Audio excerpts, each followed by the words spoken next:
In this video, you'll hear a perfectly crafted story. A seemingly ordinary game of chess begins on a ship voyage. But this game transforms into a deadly battle between two minds. World champion Mirko Czentovic is a cold and calculating genius. Opposite him is a mysterious man who cannot escape the darkness of his past, Dr. B. Months of solitude, mental torture, and moves memorized to the point of madness. But how does the human mind save itself when its freedom is taken away? In this video, we enter the suspenseful world of Stefan Zweig's unforgettable work, Chess Story, which delves deeply into human psychology. Don't forget to like the video and subscribe to the channel. If you're ready, let's start the game. The large passenger ship, which was to depart from New York to Buenos Aires at midnight, was in the midst of the usual hustle and bustle of departure time. Guests arriving from land were jostling to accompany their friends. Telegraph boys wearing their caps sideways were running through the meeting rooms, loudly calling out names through the meeting rooms. Suitcases and F-lowers were being carried. Children were running up and down the stairs with curiosity. And meanwhile the orchestra was giving its deck concert without missing a beat. I was standing a little away from this crowd on the promenade deck, talking to an acquaintance. Just then, 2 or 3 flashes went off beside us. Apparently reporters had managed to interview and photograph a famous person. Just before departure, before the ship set sail, my friend looked over and smiled. "There's someone on your ship who's quite rare to find." My friend looked over and smiled. "There's someone on your ship who's quite rare, Czentovic." And apparently my expression showed that I didn't quite get the news, so he felt the need to explain. World chess champion Mirko Czentovic. He raced from one tournament to another across America, from east to west, and now he's heading to Argentina for new victories. Now I really remember this young world chess champion, and what's more, some details about his dizzying rise in his career came to mind. My friend, who was a more attentive newspaper reader than me, could have filled in these details with a bunch of anecdotes. Czentovic had risen to the ranks of the old and most valuable masters of the chess art, such as Alehin, Capablanca, Tartakower, Lasker, and Bogolyubov, in the blink of an eye. About a year ago, since the emergence of the 7-year-old prodigy Ryszewski at the 1922 chess tournament in New York, the entry of an unknown figure into this illustrious guild had never generated such widespread excitement as Czentovic's. For Czentovic's intellectual qualities did not seem to foreshadow such a brilliant career. It wasn't long before the secret emerged that this chess champion was incapable of writing a sentence in any language without spelling mistakes, and according to the malicious mockery of one of his angry colleagues, his ignorance was universal, common to all fields. Czentovic was originally a poor sailor's son from southern Slovenia who worked on the Danube River, and whose walnut-shell-sized barge was crushed one night under a grain-laden barge. When he was 12 years old, after his father's death, the priest of the rural place where he lived took pity on him and took him in. This kind-hearted clergyman had sincerely endeavored to teach the shy, introverted boy with the broad forehead what he had failed to learn at the village school, through lessons he gave him at home. But all his efforts were in vain. Mirko continued to stare blankly at the letters that had been explained to him perhaps 100 times. His slow-working brain lacked the power to retain even the simplest lesson topics. When he needed to do math, even at the age of 14, he had to resort to using his fingers. Reading a book or a newspaper was now beyond him, as he had reached adolescence. When he had to do math, even at 14 years old, he still had to resort to using his fingers, and reading a book or a newspaper still required special effort for the child who had reached adolescence. On the other hand, Mirko could certainly not be described as unwilling or stubborn. He obeyed whatever was asked of him and did it. He obeyed and did whatever was asked of him. He fetched water, chopped wood, worked in the fields with others, tidied up the kitchen, and reliably performed every requested task, albeit with an exasperating slowness. But what most annoyed this thick-headed boy's kind-hearted priest was his absolute indifference. Mirko did nothing unless specifically asked, never asked a question, did not play with the other boys, and unless explicitly after finishing the household chores assigned to him. He would sit in the room with that vacant stare reminiscent of the sheep in the pasture, completely uninterested in anything going on around him. In the evenings, while the priest smoked his long peasant pipe and played his usual 3 games of chess with the sergeant major, Mirko would sit there with his curly blonde hair, completely uninterested in anything going on around him. In the evenings, while the priest smoked his long peasant pipe and played his usual 3 games of chess with the sergeant major, Mirko would curl up beside them with his curly blonde hair, fixing his seemingly sleepy and indifferent gaze from behind his heavy eyelids on the checkered chessboard.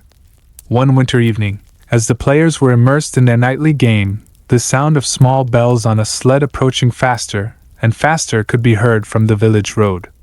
A villager, his cap covered in snow, rushed inside, urging the priest to come immediately to bless his elderly mother before it was too late. The priest followed him without delay.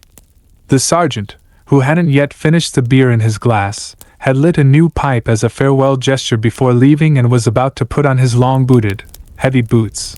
But just then, he noticed how intently Mirko's gaze was fixed on the chessboard where the game remained unfinished.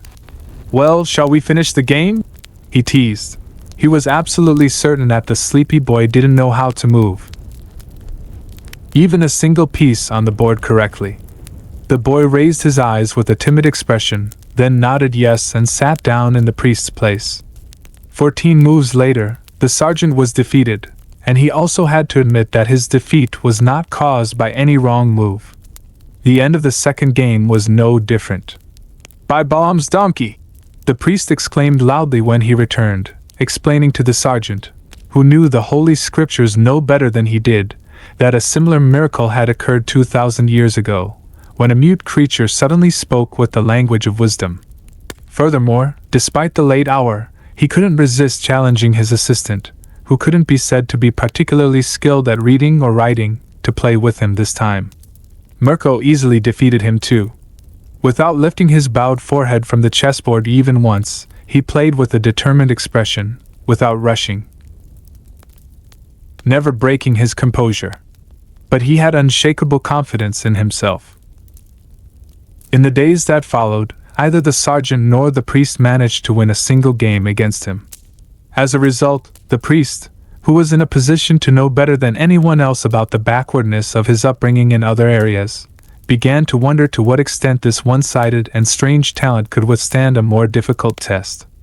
To make Mirko a little to make him presentable, took him to the village barber to have his straw-colored, tangled hair cut, then took him in his sleigh to the small town next to the village. He knew there was a corner in the cafe in the town's large square where fierce chess players gathered, a place he couldn't handle due to his lack of experience. The priest, wearing a fur coat made from a sheepskin turned inside out on his back, and heavy, long-booted shoes on his feet, took the 15-year-old boy with blonde hair and red cheeks to the small town next to the village. He knew there was a corner in the cafe in the town's large square where fierce chess players gathered, a place he couldn't handle due to his lack of experience. When the priest brought the 15-year-old boy with blonde hair and red cheeks, wearing a coat made of sheepskin turned inside out on his back and heavy, long-booted shoes on his feet, into the cafe, the astonishment this caused among the regular customers was considerable. The boy, timid and staring straight ahead, had remained nervously in a corner until he was called to one of the chess tables. He had lost the first game, because he had never seen the priest make the opening move known as the Sicilian defense before that day. But in the second game, he defeated the best player. He lost the first game, because he had never seen the priest use the opening known as the Sicilian defense before that day. But in the second game, he drew with the best player. After the third and fourth games, he defeated everyone one after another. Exciting events are rarely encountered in a small provincial town in southern Slovenia. Therefore, the first appearance of this rural champion was quite an event for the prominent individuals gathered there. It was unanimously decided that this remarkable child must remain in the city until the next day, so that the other members of the chess club could be summoned and, in particular, the elderly Count Simsik, a chess enthusiast, could be informed of the situation at his castle. The priest, who now looked upon his upbringing with a very different sense of pride, but who, out of joy at this discovery, did not wish to miss the Sunday service due to his duties, did not want to miss the Sunday service either. The priest, who now looked upon his pupil with a very different kind of pride, but who, because of his joy at this discovery, did not want to miss the Sunday service required by his duties, announced that he was prepared to leave Mirko there for a trial period. Young Czentovic was put up at a hotel, with expenses covered by the chess community, and that evening he saw a flush toilet for the first time in his life. By the afternoon of the following Sunday, the chess hall was packed. Sitting motionless at the chessboard for 4 hours, Mirko defeated all the players one after another without saying a word or even lifting his head. Eventually, it was suggested that he play a simultaneous game. Explaining to the ignorant young man that he had to play against multiple opponents at once in a simultaneous game took some time. However, as soon as Mirko grasped the concept, he immediately put it into practice. It took some time to explain to the ignorant young man that in a simultaneous game, he had to play against more than one player at once. But as soon as Mirko understood the concept, he immediately adapted to what he had to do, slowly making his way around the tables in his heavy, creaking boots, and ultimately winning 7 out of 8 games. This led to extensive discussions. Although this new champion was not strictly speaking a native of the city, the region's national pride was now thoroughly inflamed. This small town, whose existence had been virtually unnoticed on the map until that day, might now gain the honor of having sent a famous man into the world for the first time in its history. Normally, an agent named Kohler, who acted as an intermediary to find chanson singers and other female singers for the garrison's cabaret, had said he was prepared to arrange for young Mirko to receive chess lessons in Vienna from a young and excellent master he knew, provided that a year's payment was made in advance. Count Simsik, who had played chess every day for 60 years but had never encountered such an unusual opponent, paid the money immediately. The surprising career of the shipowner's son began that very day. 6 months later, Mirko had mastered all the secrets of chess technique. But there was one peculiar exception, widely observed and mocked in chess circles, that stood apart. For Czentovic could never manage to play a single chess game by rote, or, to use the technical term, blindfolded. He was utterly incapable of transporting the chessboard, the space where the game is played. He was completely incapable of transporting the chessboard into the boundless expanse of his imagination. He had to keep the black and white board, its 64 squares and 32 pieces, ever present in a tangible, visible concrete form before him. Even after achieving worldwide renown, he always carried a collapsible pocket chess set with him so that he could see the situation optically before him when he wanted to reconstruct a game played in the championship or solve a problem for himself. This flaw, insignificant when considered on its own, revealed a deficiency in the context of imaginative power and was hotly debated in narrow circles. As if an extraordinary virtuoso or orchestra conductor among musicians could not play or conduct without sheet music. However, this curious feature certainly did not slow Mirko's astonishing rise. Mirko, who had won a dozen chess awards by the age of 17, won the Hungarian Chess Championship at 18 and finally the World Chess Championship at 20. The most daring champions, each of whom was incomparably superior to him in intellectual ability, imaginative power, and composure, were defeated by Fabius Cunctator, just as Napoleon was defeated by the slow-witted General Kutuzov, and Hannibal Fabius Cunctator, the very same Fabius Cunctator about whom the historian Livy wrote that, like Mirko, he had exhibited signs of extreme sluggishness and stupidity in his childhood, were defeated by Mirko's unyielding and ice-cold logic. Thus, chess champions, who are often philosophers, mathematicians, and creative personalities capable of measuring and calculating everything, were defeated by Mirko's unyielding and ice-cold logic. Thus, for the first time, the elite gallery of chess champions, which included a wide variety of types symbolizing intellectual superiority, such as philosophers, mathematicians, those capable of measuring and calculating everything, possessing imagination, and often creative personalities, welcomed someone world, a heavy-set, taciturn peasant youth who wouldn't open his mouth, whom even the most reckless journalists couldn't coax a single newsworthy word from, was forcibly entering. On the other hand, Czentovic quickly began to more than compensate for what he withheld in favor of pithy quotes, skillfully crafted for newspapers with anecdotes of his own. Because the moment he rose from the chessboard, where he displayed unparalleled mastery, he became a grotesque and almost comical figure. Despite his extremely formal black suit, his ostentatious tie adorned with a slightly too conspicuous pearl pin, and his carefully manicured fingers, his sitting, standing, and movements were indistinguishable from those of the dim-witted country boy who once swept the priest's room. He moved with a clumsiness and almost shameless rudeness, with a clumsiness and rudeness that could almost be called shameless. He used his talent and fame to line his pockets as much as possible, displaying a stingy and, moreover, vulgar greed, both as entertainment for his colleagues and, at the same time, in a way that angered them. He constantly traveled from one city to another, always staying in the cheapest hotels, playing in the worst clubs without distinction, as long as his fee was accepted,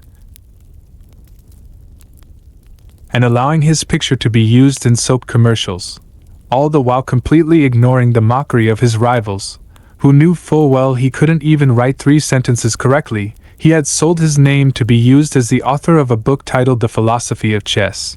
In reality, the book had been written by an ordinary Galician university student for a savvy publisher. Mirko, like all stubborn natures, was devoid of any sense of the ridiculous. Since his victory at the World Chess Championship, he considered himself the most important person in the world. The awareness of having defeated all those clever, intellectual, dazzling speakers and writers in their own fields, and especially the fact that he earned more money than them, had transformed his initial self-doubt into a rigid pride that was often flaunted in everyone's face. Could one imagine such an empty head not getting drunk on fame that came so quickly? My friend concluded, having just recounted some classic examples of Czentovic's childish inadequacy. A peasant boy from Banat, suddenly moving a few pieces around on a board, shaking up the whole village's woodcutting end. Could a peasant boy from Banat, who suddenly earned in a week what his entire village earned in a year from woodcutting and the most grueling work by moving a few pieces of wood around on a board, possibly not be overcome with self-importance? Moreover, isn't it extremely easy for someone who has not the slightest knowledge that a Rembrandt, a Beethoven, a Dante, or a Napoleon once lived in this world to consider themselves a great person? The only thing this young man knows in his closed mind is that he hasn't lost a single chess game in months, and since he doesn't know that there are other values in our world besides chess and money, he has every reason to admire himself. My friend's explanations did not delay in arousing my curiosity. Throughout my life, I have always been drawn to people of all kinds who are fixated on a single thought, because to the extent that a person limits themselves, they also approach infinity, especially people who seem to have turned their backs on the world build themselves, with their special materials, a strange and truly unique little model of the world, like ants. In this case, I did not hide my intention to examine this peculiar type of intellectual one-dimensionality more closely under a magnifying glass during the 12-day journey to Rio. However, my friend warned, you won't have much luck with that, because as far as I know, no one has ever managed to extract the slightest bit of psychological material from Czentovic. This cunning peasant hides a great shrewdness behind his boundless narrow-mindedness, never revealing any weakness, and he does this by using a simple technique, avoiding any conversation other than what he has with his fellow countrymen from his own circle whom he meets in small local gatherings. Wherever he senses the presence of a cultured person, he retreats into his snail shell. Therefore, no one can boast of ever having heard a foolish word from him or of having measured the depth of his alleged boundless ignorance. My friend would indeed prove to be right. It became clear in the first days of the journey that it was absolutely impossible to approach Czentovic unless one resorted to a crude insistence that was not my style. True, Mirko sometimes strolled on the promenade deck, but he always did so, like Napoleon in that famous portrait, with his hands clasped behind his back, and a haughty, withdrawn air. Moreover, he completed his deck tour, reminiscent of Aristotle teaching his philosophy while strolling, with such hurried, leaping steps that anyone wishing to address him would have to run to catch up. In the common areas where everyone gathered, at the bar or in the smoking room, Czentovic never showed himself. According to the steward's information, obtained when I asked discreetly, he spent most of the day in his cabin, on a huge bed, practicing or reviewing chess games. 3 days had passed, and Mirko's skillful defensive technique proving more successful than my will to approach him was really starting to infuriate me. Up until that day, I had never had the opportunity to meet a chess champion in person, and now, to the extent that I was trying to embody such a character in a person, I found the effort of a brain that had spent an entire lifetime circling around only 64 black and white squares incomprehensible. Though from my own experiences I was aware of the mysterious appeal of this game called the Game of Kings, chess, itself independent of any tyranny of chance, and awarded the crown of victory only to the spirit, or more accurately, to a certain type of spiritual talent. But by calling chess a game, wasn't man placing himself under the burden of a condescension that amounted to insulting himself? In fact, chess was also a science, an art. Like the coffin of the Prophet Muhammad suspended in the void between heaven and earth, it hovered in the void between these categories, a unique union of all pairs formed by opposites, endlessly ancient, yet never-endingly new, mechanical in its structure, yet only gaining vitality through the power of imagination. Bound by a rigid geometric space, yet boundless in its combinations, constantly evolving, yet static, an act of thinking that led nowhere, a mathematics that calculated nothing, an art without works, an architecture devoid of essence, yet, on the other hand, as proven, its existence and formation was more enduring than all books and works, belonging to all peoples and times.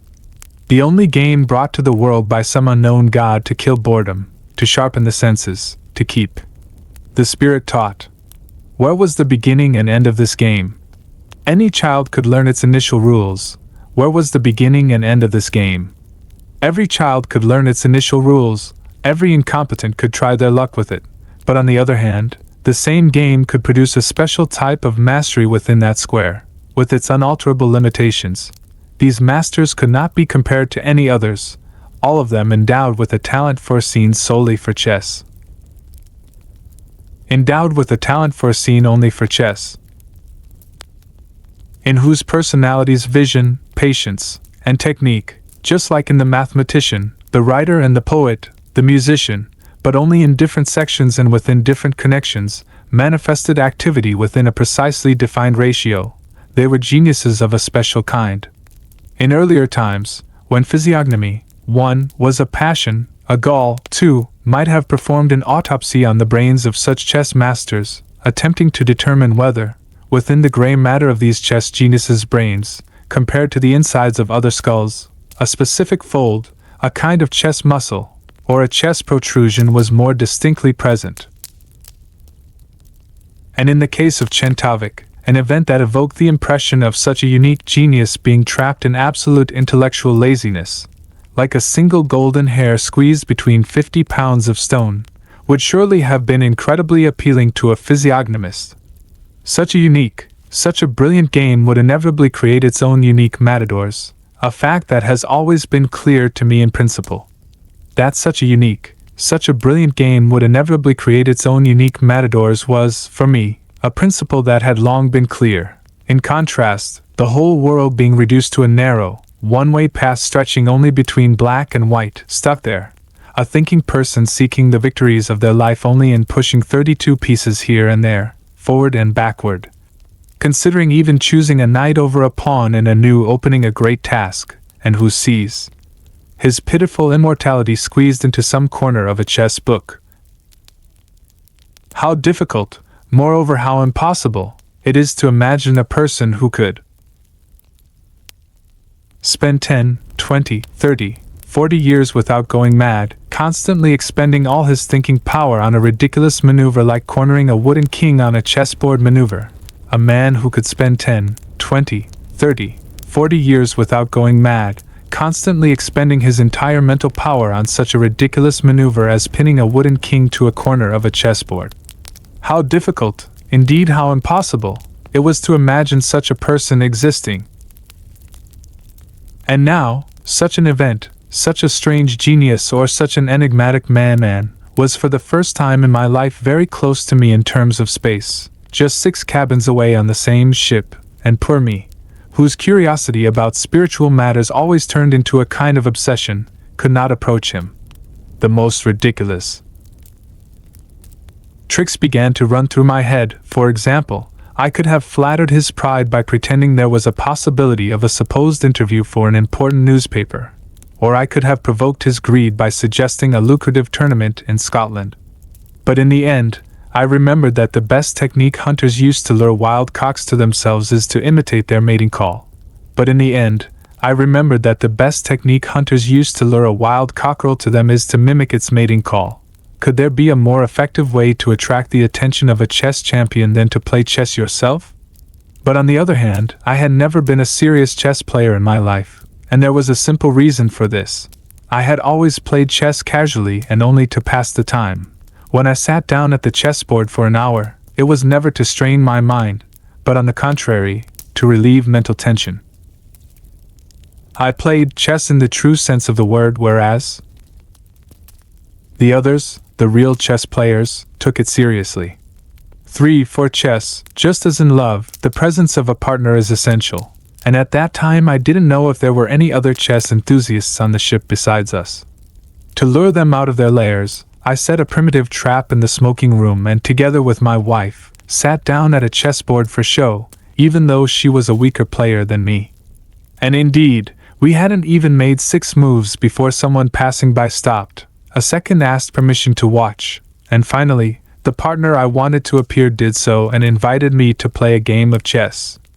His name was McConnor, and he was a Scottish underground construction engineer. As far as I heard, he had made a fortune. He had made a fortune in California with his oil drilling. He was a large man in appearance, with strong jawbones, almost square and hard. His teeth were solid, he had a full complexion, and the distinct reddish tone on his face was most likely, at least in part, due to his heavy whiskey consumption.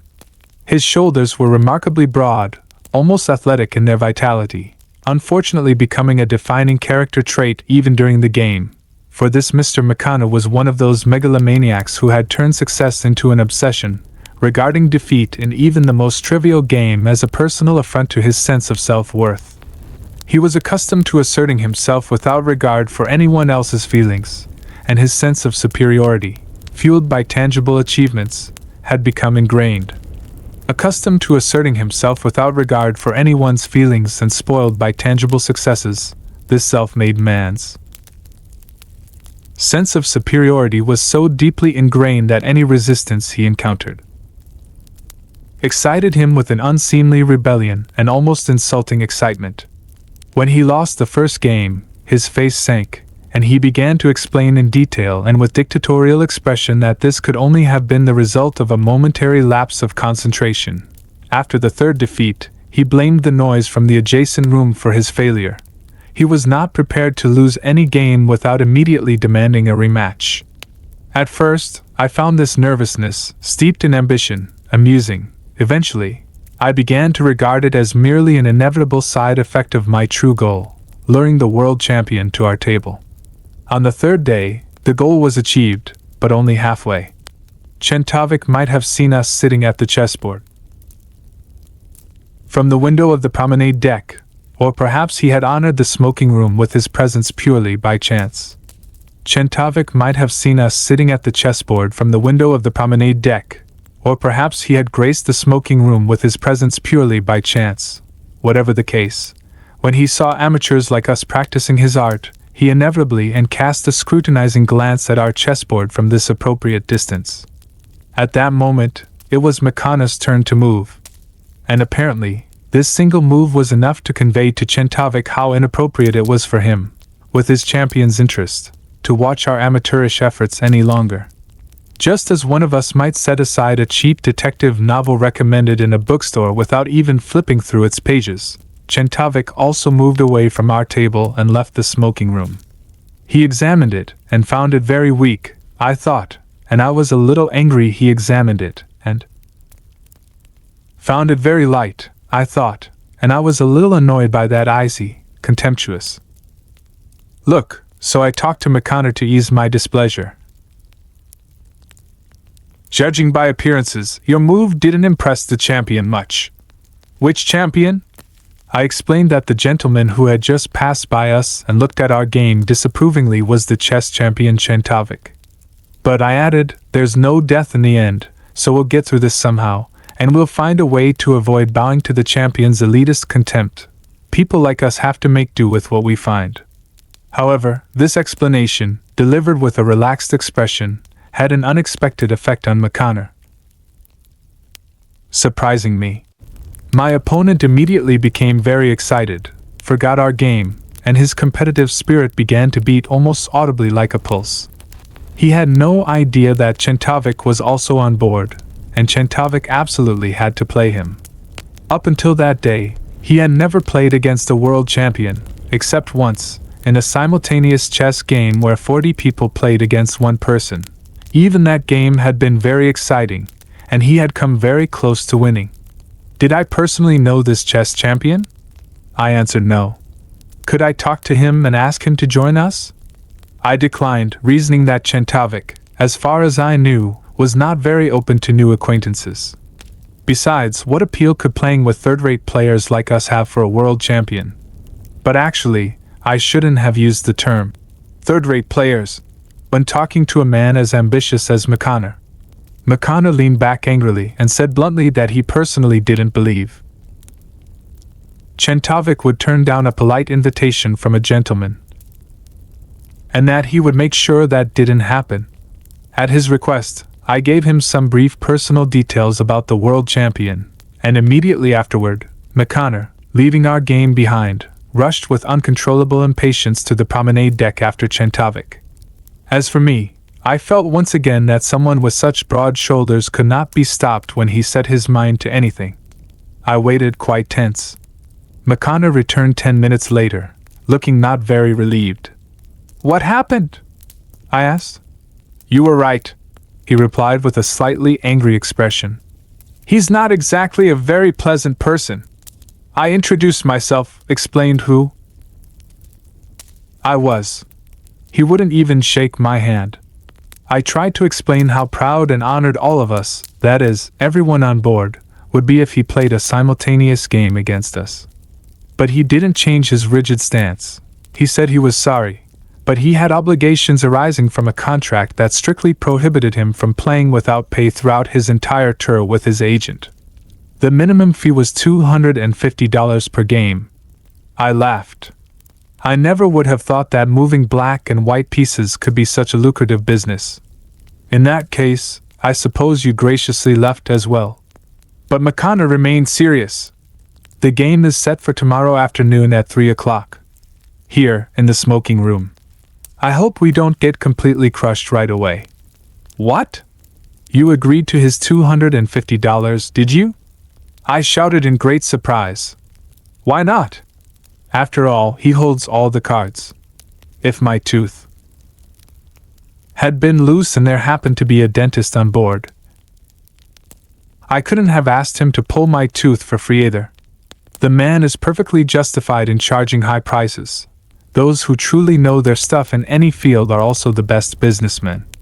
As for me, the clearer and more straightforward a job is, the better. I'd rather pay than ask for a favor from someone like Mr. Czentovic and then have to thank him in the end. If you look at it, I've lost over $150 in one evening at our own club, and I've never even played a world champion. Losing to a Czentovic for third-rate players is no disgrace. It was amusing to realize how deeply I had wounded McConnor's pride with such an innocent phrase as third-rate player. But since he was prepared to pay the price for this expensive joke, I had no objection to his improperly mobilizing his ambition to achieve the acquaintance I had intended with that peculiar man. We immediately informed the 4 or 5 gentlemen who had introduced themselves as chess players about the next day's event, and to avoid being disturbed as much as possible by passers-by, we reserved not only our own table but also the neighboring tables for the match. The next day, our small group gathered without fail at the appointed hour. The center seat facing the champion was naturally left for McConnor. McConnor tried to ease his tension by lighting one large cigar after another and glancing nervously at his watch every now and then. But the world champion kept us all waiting for a comfortable 10 minutes. After what my friend had told me, I had sensed he would do something like this. But his arrival was all the more significant for it. He approached the table with a calm and relaxed expression. Without introducing himself, this rudeness seemed to say, "You know who I am, and who you are is of no concern to me." He began to reel off technical details with the dry expression of an expert. Due to the lack of chessboards on the ship, it was impossible to organize a simultaneous game, so he suggested that we all play against him together. After each of his moves, he would go to another table at the back of the room. After each move, he would go to another table at the far end of the room so as not to disturb our conversations.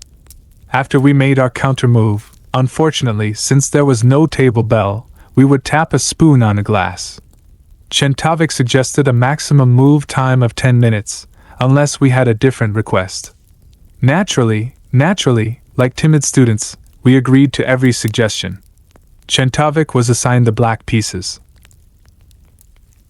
Without even sitting down, he made his first counter move and then immediately went to the waiting area he had suggested, leaning back comfortably and leafing through an illustrated magazine. There's no point in describing the game. It ended as it naturally should have, with our definite defeat, and moreover, it ended on the 24th move. It wasn't really surprising that a world chess champion would wipe the floor with half a dozen mid-level or below-average players. What really got under all our skin was Czentovic's condescending attitude, which made it very clear to us that he was finishing us off with the back of his hand. Each time, he would glance at the board only superficially, almost ignoring us as if we were mere wooden figures, and this insolent behavior inevitably brought to mind someone tossing a piece of bread to an irritating dog without even looking at it. Yet, in my opinion, he could have shown a little more tact and drawn our attention to our mistakes or encouraged us with a couple of friendly words. But this chess robot, devoid of humanity, didn't utter a single word even after the game ended. After saying, "Checkmate," he sat motionless at the table, waiting to see if a second game would be requested. I, feeling the helplessness one always feels in the face of such indifferent rudeness, had just stood up to make it clear that, at least for me, the satisfaction derived from our meeting had ended along with this dollar business. When I hearing McConnor say in a very low voice, I grew angry. "Revenge!" I was almost overcome with fear in the face of this defiant tone. At that moment, McConnor gave the impression of being less a gentleman and more a boxer about to throw a punch. Whether it stemmed from the unpleasant treatment Czentovic deemed us worthy of, or from his own sick obsession, McConnor had now completely transformed into a different person. His face was flushed crimson up to the hairline on his forehead, his nostrils flared with the pressure building inside, and he was visibly sweating. A wrinkle starting at his bitten-down lips extended like a sharp line toward his chin, which jutted forward as if in battle. Caught up in my own anxiety, I caught glimpses of that uncontrollable passion in his eyes. It was the passion that seized people when, at the roulette table, after betting twice as much each time on the 6th or 7th spin, the expected color still hadn't come up. At that moment, I knew that this man, burning with the desire to win, would play until he won a single game, even if it cost him his entire fortune, sometimes settling for the money in the middle, sometimes doubling the amount.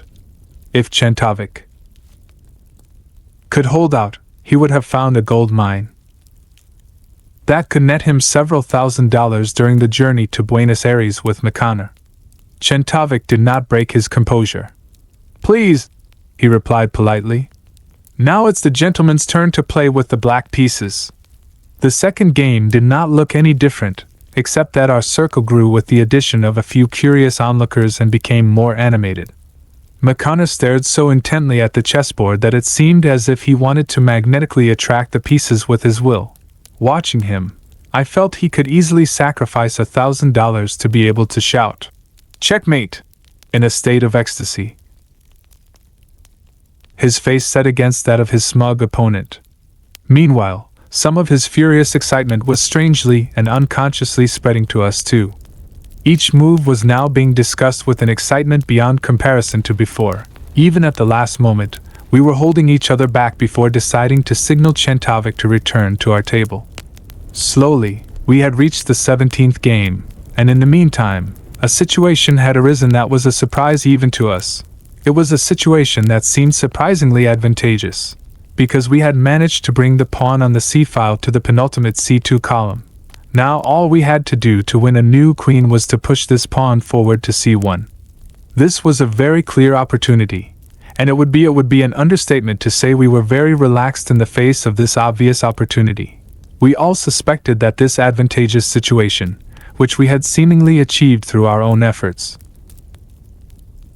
might be a trap set by Czentovic, who could see the game from a much higher perspective. However, despite our great efforts, joint searches, and discussions, our collective searches and discussions, we couldn't figure out what the hidden trap was. Finally, with the allotted thinking time almost up, we decided to make the move. But just as Makana was about to touch the pawn to push it to the last column, he suddenly felt his arm grabbed, and someone whispered behind him in a low but excited voice, "For God's sake, don't do it!" We all turned around involuntarily. It was a man of about 45, with a thin, sharp-featured face, whose almost chalk-white pallor had caught my attention earlier on the promenade deck. He must have come over to us in the last few minutes, while we were all focused on the problem before us. Feeling our gaze, he hurriedly added, "If you capture the bishop now, your opponent will immediately take it with the bishop on c1, and you'll recapture with the knight. But in the meantime, your opponent moves his now free pawn to d7, threatening your rook, and even if you check with your knight, you'll lose. 9 or 10 moves later, it's all over." This is almost identical to the game Alahan set up against Bogolyubov at the big tournament in Piasteny in 1922. Makana pulled his hand back in astonishment, and fixed his gaze on the man rushing to our aid like an angel descending from the heavens, his bewilderment no less than ours. Only a first-class expert could calculate a checkmate 9 moves ahead, and perhaps he was even a championship contender heading to the same tournament. There was something almost extraordinary about his sudden appearance at such a critical moment, and his intervention in the game. Makana was the first to recover. "What do you recommend?" he whispered excitedly. "Don't advance immediately, but retreat first. Especially move the king from the g8 column, where it is in danger, to h7. Then your opponent will most likely shift the attack to the other flank. But you can counter this attack by moving the rook from c8 to c4. This will cost your opponent 2 moves and a pawn, thus losing their advantage. After that, a free pawn will face a free pawn, and if you defend correctly, you can achieve a draw. But you can't expect more than that." We were stunned again. The speed of his calculations was as disconcerting as their accuracy. It was as if he were reading the moves from a printed book. Still, thanks to his intervention, the unexpected opportunity to draw the game we were playing against a world champion had created a magical effect. We all moved aside so he could see the chessboard better. Makana asked once more, "The king from g8 to h7, is that right?" "Yes. Above all, you must look to retreat." Makana did as he was told, and we clinked spoons against glasses. Czentovic approached our table with his now familiar careless steps and gauged the counter-move with a single glance. After that, Czentovic approached our table with those now familiar, indifferent steps and gauged the counter-move with a single glance. Then, on the king's side, just as our mysterious helper had said before, he moved the pawn from h2 to h4. and our assistant had already begun whispering. Advance the rook, advance the rook, bring it from c8 to c4, then your opponent will have to protect the pawn first. But that won't help him at all. You, ignoring his pawn, will attack with your knight from c3 to d5, and thus equality will be restored. Instead of defending, you will direct all the pressure forward. We didn't understand what the man was saying. To us, what he said was like Chinese. But once caught in his spell, Makana did what the man said without thinking. We tapped the spoon on the glass again to call Czentovic back. For the first time, Czentovic didn't decide quickly, but fixed his gaze on the chessboard. Then he made the very move the stranger had told us about and turned to leave. But before he withdrew, something new and unexpected happened. Czentovic raised his eyes and scanned us. Apparently he wanted to find out who had suddenly resisted him. From that moment on, our excitement grew to immeasurable proportions. Until then, we had played without any serious hope, but now the thought of shattering Czentovic's icy self-importance had begun to make all our hearts race. But in the meantime, our new friend had already planned his next move, and, my fingers trembling as I tapped my spoon against the glass, we could call Czentovic back. And then came our first victory. Czentovic, who had been playing standing up, paused, and finally sat down. True, he sat down without breaking his composure, at a slow pace. But thus, at least physically, the sense of superiority and inferiority that had existed between us until then was eliminated. We had forced him, at least in a spatial context, to come down to our level. Czentovic thought for a long time, his eyes fixed on the chessboard without moving, so that the pupils beneath his shadowed eyelids were almost invisible, and as he forced himself to think, his lips slowly parted, giving his round face a slightly foolish expression. Czentovic thought for a few minutes, then made a move and stood up. And our friend immediately began whispering, "A delaying move! Well thought out! But don't fall for it. Force a change, make sure a change is made, then we'll be in a draw and no god will be able to help your opponent anymore." Makana's words were heated. Then, in the villages that followed, an incomprehensible rush began between the two of them. We had now been reduced to the level of idle figures. About 6 villages later, Czentovic thought for a long time and then announced that you would let your hair down. Pata! There was an absolute independence. Suddenly, the rustling of the waves and the points of the radio leaving the room were heard. The melodies were heard, the footsteps taken during the walk and the subtle humming of the wind entering through the window cracks were processed with extreme clarity. None of us could catch our breath, so much had happened and we were almost terrified of life because of the improbable situation that this unknown person had forced the world champion to accept a game that was now half lost. Makana suddenly hid behind him. The breath he had been holding escaped from his lips with a happy "ah," and in an audible tone. I, however, was still looking at Czentovic. My son had seemed even paler to me as we passed through the villages. But he couldn't quite control himself.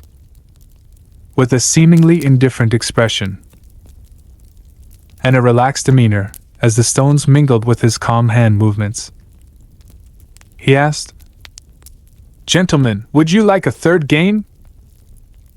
He asked the question solely within the context of the game, focusing only on the subject. But what was striking was that, meanwhile, he had fixed his eyes directly on our savior, without looking at Makana. Just as a horse understands from a more stable posture that there is now a new and more skilled rider on its back, Czentovic must have recognized his true and real opponent during the final moves. We, too, were watching him, excitedly looking at the stranger. But before he could even think or answer, Makana, with the excitement of winning ambition and in a triumphant tone, had already called out to him. "Of course. But now you must play against him alone. That is, just you and Czentovic." However, something completely unexpected happened after that.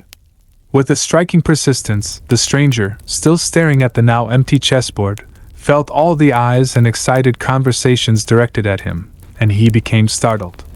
His facial features were contorted. "Absolutely not, gentlemen," he stammered with evident anxiety. "This is completely impossible. I could never be involved. I haven't sat at a chessboard for 20 years, no, 25 years, and only now do I realize how improper it was to interfere in your game without your permission. Please forgive me for this interference. You can be sure I will not disturb you again." And before we could recover from our astonishment, the stranger withdrew and left the room. "But that's impossible!" McConnor roared, with all his excitement, banging his fist on the table. "It's absolutely impossible that this man hasn't played chess for 25 years. Because he calculated every move, every possible counterattack, 5 or 6 moves in advance. No one can do something like that so easily, without improvising.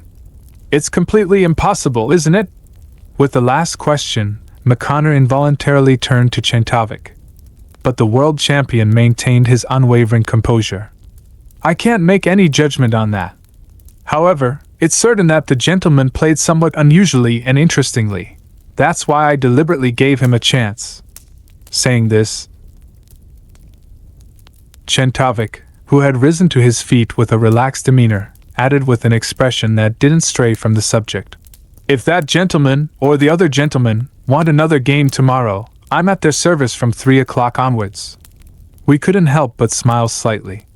We all knew that Czentovic hadn't given our assistant, whom we didn't know, such a generous chance, and that what he said was merely a naive excuse to mask his own failure.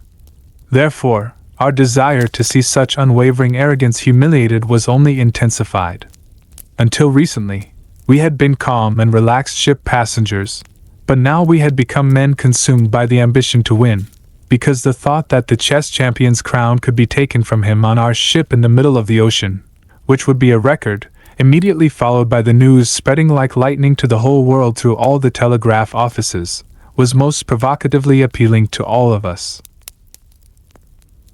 To this was added the allure of the mysterious atmosphere created by our Savior's unexpected intervention at the most critical moment, contrasted with his almost timid humility, and the unwavering self-confidence that could only be described as professional. Who was this unknown man? Had an undiscovered chess prodigy been discovered here by chance? Or was a famous champion hiding his name from us for some unknown reason? We were discussing all these possibilities in the most exciting atmosphere imaginable. Even the most audacious assumptions, in our opinion, were not bold enough to reconcile the stranger's mysterious shyness and surprising explanation with his undeniable skill. But we all agreed on one point: we would never give up on staging a new battle on the chessboard. We decided to try everything to get our assistant to play a game with Czentovic the next day. McConnor had promised to take on the financial risk of the game. Meanwhile, information from the cabin crew indicated that the foreigner was Austrian, so I was tasked with conveying our request to him as his compatriot. On the promenade deck, it didn't take long to find our friend who had hastily left. He was lying on one of the deck chairs, reading. Before approaching him, I took the opportunity to observe him more carefully. His sharply defined head rested slightly on the pillow. The strange pallor of his youthful face once again particularly caught my attention, his dazzlingly white hair framing his face at his temples. For reasons I don't know, I got the impression that this man had suddenly aged. I hadn't even gotten close enough when he politely rose and introduced himself with a highly respectable old Austrian name, which I recognized immediately. I remembered that one of the bearers of this surname was among Schubert's closest circle of friends, and that one of the elderly emperor's private doctors was from the same family. When I conveyed to Dr. B our request that he accept Czentovic's challenge, he was very surprised. It turned out that he was completely unaware that he had just won against a world champion, and still the most successful one at that, in that sport. For some reason, he seemed very impressed by this explanation, because he repeatedly asked me if I was sure his opponent was indeed a well-known world champion. I soon realized that this situation made my task easier, and I simply felt it appropriate to conceal from him the fact that the financial risk of a possible defeat would fall on McConaughey's treasury, sensing his sensitivity. After a long pause, Dr. B finally said he was ready to play a game, but he also strongly requested that I warn the other gentlemen once more not to get their hopes up about what he could do. For, he added with a thoughtful smile, I really don't know if I can play a game of chess correctly, according to all the rules. Please believe me when I say that I haven't touched a single chess piece since my high school years, that is, for more than 20 years. And even then I was considered only a player without any special talent. He said these things so naturally that I couldn't have the slightest doubt about his sincerity. But still, I couldn't help but express my astonishment at his ability to recall the game-playing styles of very different chess masters. He must have been very intensely interested in chess, at least on a theoretical level. Dr. B smiled once more with that strange and dreamy expression. Intensely interested.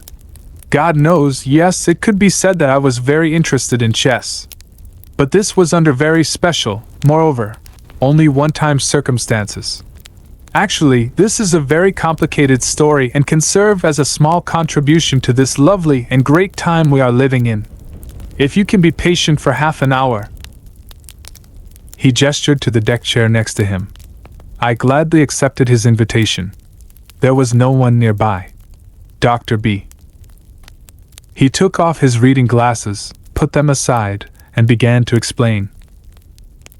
As a Viennese, you were kind enough to say that you remember my family name. But I doubt you have ever heard anything about the law firm that I initially worked with my father, and later continued alone, because we didn't deal with cases that made it into the newspapers because of their news value, and as a matter of principle, we avoided accepting new clients. In fact, what we did wasn't exactly a legal practice. We limited ourselves to legal advice, and especially provided consultancy services regarding the assets of the large monasteries with which my father, in his capacity as a former member of parliament for the clerical party, was closely associated. Also, there's no harm in talking about this now that the monarchy is a thing of the past. The management of the funds of some members of the imperial family was entrusted to us. These relationships with the court and the clergy. My uncle was the emperor's personal physician, another uncle was abbot in Seitenstetten, stretched back 2 generations. Our task was simply to maintain these relationships, and this was a quiet, unassuming, and peaceful sphere of activity, allocated to us through inherited trust. To work in this sphere required nothing more than absolute secrecy and reliability. And my late father possessed these qualities to the highest degree, thanks to the diligence he displayed both during the years of inflation and during the decline of the empire. He truly succeeded in protecting important assets for his clients. Later, when Hitler came to power in Germany and began plundering the assets of the church and monasteries, some negotiations and important commercial transactions began to take place across the border through our channel, at least to save movable property from confiscation. My father and I now had far more information about some of the papacy's and the dynasty's secret political negotiations than the public could ever learn. But the fact that our law office was completely inconspicuous, we didn't even have a sign on our door, and the care we took to avoid all circles associated with the monarchy was our surest safeguard against unwanted investigations and inquiries. In fact, throughout all those years, no official authority in Austria could have even guessed that the dynasty's secret couriers always received or delivered their most important mail from our inconspicuous office on the 4th floor. However, long before the National Socialists armed their armies against the whole world, they had set about organizing another equally dangerous and well-trained army in all neighboring countries, a legion of the damaged, the marginalized, and the humiliated. Units belonging to this legion, known as cells, were secretly placed in every government office and every business. Listening agents and spies were stationed everywhere, even in the private rooms of Dollfuss and Schuschnigg. Unfortunately, I learned too late that they even had men in our unnoticed office. This person was, of course, nothing more than a poor and incompetent office clerk, I had hired him on the recommendation of a priest, and only to give the office the appearance of a normal business to the outside world. In reality, we only used this employee for harmless communication tasks, answering the phone, and organizing files, that is, unimportant and harmless files. He was strictly forbidden to open the mail. I typed all the important letters myself without making copies. I took every important document with me and brought it home, and I held secret meetings in the monastery administrator's rooms or in my uncle's office. Thanks to these precautions, the listening officer I mentioned never learned of any of the most important events. But this busybody and conceited fellow must have realized, by an unfortunate coincidence, that he was not trusted and that interesting things were being done behind his back. Perhaps one time, in my absence, one of the couriers, by carelessness, instead of saying Baron Byrne as agreed, blurted out Your Majesty, or that vile fellow opened the letters despite it being forbidden. But whatever happened, he was assigned to spy on us from Munich or Berlin before I even began to suspect anything. However, much later, while I had been in custody for a long time, I remembered that the laxity our fellow had initially displayed in his work had given way to a sudden diligence in recent months, and that the boy had, on several occasions, almost insistently, offered to mail my correspondence. Therefore, I cannot excuse myself for a certain degree of carelessness, but on the other hand, haven't even the greatest diplomats and military figures fallen prey to the vile games of Hitlerism? An incident later proved very concretely how carefully and affectionately the Gestapo had been interested in me. The evening Schuschnigg announced his resignation, and the day before Hitler entered Vienna, I was arrested by the SS. Fortunately, I was fortunate enough to burn the most important papers as soon as I heard Schuschnigg's farewell speech. I hid the rest of the documents, along with the extremely necessary receipts for the monasteries and the 2 archdukes' assets kept abroad, at the very last minute, just before the young SS started banging on my door, in a laundry basket, and then sent them to my uncle with the old and reliable woman who took care of my house. Dr. B interrupted me to light a cigar. In the gleaming light, I noticed a nervous tremor passing across the right side of his lip, a tremor I had noticed before, and as far as I could see, it repeated itself every 2 minutes. It was actually only a barely perceptible movement, almost as short as a breath, but it gave the whole face a strange expression of unease. Now you probably think I'm going to tell you about the concentration camps to which everyone who remained loyal to our old Austria was sent. The humiliations I suffered there, the torture I endured. No, that didn't happen. I was placed in a different category. Instead of being sent among those unfortunate souls who were subjected to the unleashing of a long-accumulated, prejudiced hatred through physical and mental humiliation, I was placed in a different and very small group from whom the National Socialists wanted to extort money or important information. Taken alone, my ordinary personality was of no interest to the Gestapo, of course. But they must have learned that we were the tools, managers, and close associates of their most implacable enemies, and what they hoped to extort from me was evidence that could be used against me, evidence against the monasteries they were seeking to prove had acquired property unjustly, evidence against the dynasty and the monarchy in Austria. He defended. Evidence that could be used against everyone, according to the National Socialists' estimates, and they weren't wrong in their estimates. A significant portion of the funds that passed through our hands were still hidden somewhere in such a way that they would not be able to satisfy their lust for plunder. That's why they took me in from day one, so they could extract these secrets from me using their proven methods. People who fall into my category, from whom money or evidence is to be obtained by force, are not sent to concentration camps, but are set aside for special processing. You may remember, neither our Prime Minister nor Baron Rothschild, whom they hoped to persuade to pay millions, were sent to a prison camp surrounded by barbed wire, but were given a seemingly privileged treatment and placed in a hotel, the Hotel Metropole, which was also the headquarters of the Gestapo, and everyone was assigned a separate room. This privilege was granted to an ordinary person like me. A room in a hotel. Actually, sounds very humane, doesn't it? But believe me, instead of cramming us, the elites, into freezing barracks in groups of 20, they have devised a far more ingenious method for us, one that is not merely humane, but far more skillful, by placing us in well-heated, single-person hotel rooms. For the pressure to be used to forcibly extract material from us was intended to operate in a far more subtle and effective manner than crude beatings or physical torture. Its name was to achieve the most ingenious isolation imaginable. They did nothing to us, they simply placed us in the absolute nothingness. Because, as is known, nothing in the world can exert such a heavy pressure on the human soul as nothingness. By imprisoning each of us individually in an absolute air void, in a room completely closed off from the outside.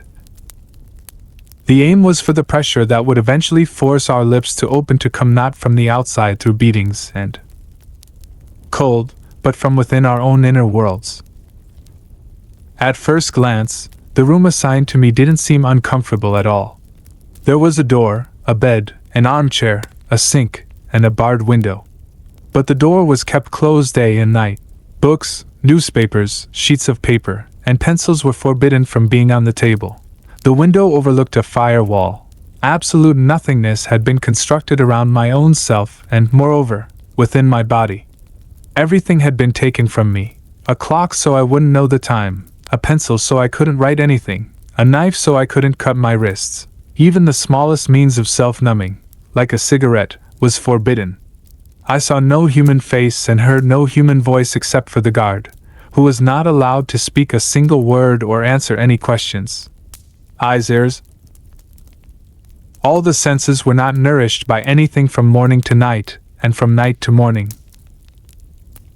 Man was left helplessly alone with himself, his body, and 4 or 5 mute objects like a table, bed, window, sink. He lived like a diver in a glass bell in the pitch-black ocean of this silence. And moreover, like a diver who already senses that the rope leading to the outside world has broken and that he will never be brought out of the silent depth. There was nothing to do, nothing to hear, nothing to see. Everywhere and constantly around man there was nothingness, an absolute void devoid of time and space. Man went back and forth. And with him thoughts went back and forth, back and forth, back and forth, constantly back and forth. But in the end, thoughts, however devoid of any essence they may seem, need a point of support. Otherwise, they begin to spin and circle aimlessly around themselves. They too cannot endure nothingness. A person was waiting for something. Waiting from morning till evening, and nothing happened. A person waited again and again. Nothing happened. A person waited, thought until their temples ached. Nothing happened. A person was left alone. Alone. Alone. This existence of mine, outside of time, outside of the world, lasted 14 days. If a war had broken out then, I wouldn't have known. My world consisted only of the table, the door, the sink, the armchair, the window, and the wall. And I always looked at the same wallpaper on the same wall. I looked at it so often that every line of its sharp pattern seemed to have been etched into the deepest part of my brain with a metal-tipped sculptor's chisel. Finally, the interrogations began. We were suddenly summoned without knowing whether it was night or day. We were summoned and led through several corridors, not knowing where we were going. Then we waited somewhere, not knowing where we were. And then suddenly we found ourselves in front of a table surrounded by several men in uniform. On the table was a pile of papers. These were files whose contents were unknown, and then the questioning began. Real and false questions, clear and deceptive questions, questions asked to conceal something and thrown out as bait. And while the answers were given, foreign, malevolent fingers shuffled through the papers whose contents we did not know, and foreign, malevolent fingers wrote something in a report, and what they wrote was unknown. But the most terrifying aspect of these interrogations for me was that I could never figure out what the Gestapo members actually knew about the events in my law office, and what they wanted to learn from me. As I told you before, I had sent the documents that could be used against me at the last minute to the woman who looked after my house and to my uncle. But had my uncle received them? Or hadn't he? And to what extent had the employee at the office betrayed us? How many of the letters had they gotten their hands on, and how much information had they forcibly extracted from a novice clergyman at the German monasteries we represented during the intervening period? And they kept asking, which shares had I bought for such and such monastery, and which banks had I corresponded with? Did I know Mr. So-and-so or not? Had I received any letters from Switzerland and Steenockerzeil? And since I could never calculate how much information they might have, every answer could turn into a terrible responsibility. If I confessed something they didn't know, I might unnecessarily endanger someone's life. If I resorted to too much denial, I could harm myself. But the interrogation wasn't the worst. The worst thing was returning to my nothingness after the interrogation, to the same room with the same table, the same bed, the same sink, the same wallpaper. Because as soon as I was alone with myself, I was trying to figure out what the smartest answer I could give might be, what I should say next time to dispel the doubt I might have carelessly caused. I was thinking, scrutinizing my words, checking my statement against every word I had said to the interrogator, revisiting every question they had asked and every answer I had given, trying to weigh what they might have recorded in the minutes, and on the other hand, I knew I would never be able to find it. But these thoughts, once set in motion in an empty space, kept swirling around in my head, always swirling again, each time with different narratives, and this continued until I fell asleep. After each interrogation by the Gestapo, they would take on the torture of questioning, investigating, and inflicting pain on my own thoughts with the same cruelty, and this was even more cruel, because the other interrogations ended after an hour, whereas this second one never ended because of the vile torture of the loneliness I was in. And around me there was only a table, a cupboard, a bed, wallpaper, a window, nothing to occupy myself with, no books, newspapers, unfamiliar faces, no pencil to jot down anything, no matches to play with, nothing. I was only now realizing how devilish, how psychologically deadly this hotel room system was.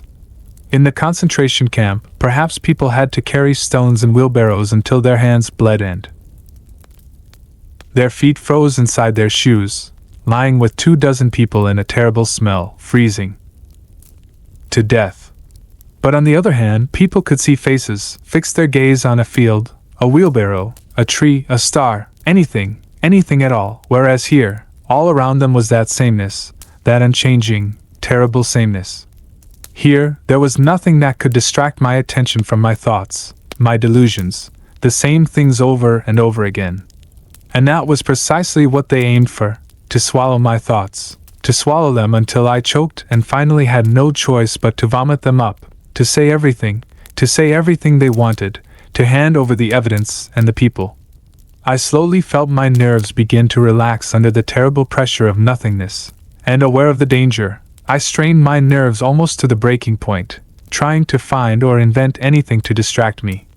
To occupy myself, I tried to recite and reconstruct everything I had memorized before, the national anthem and the rhyming poems of childhood, Homer. From high school, the articles of the Civil Code.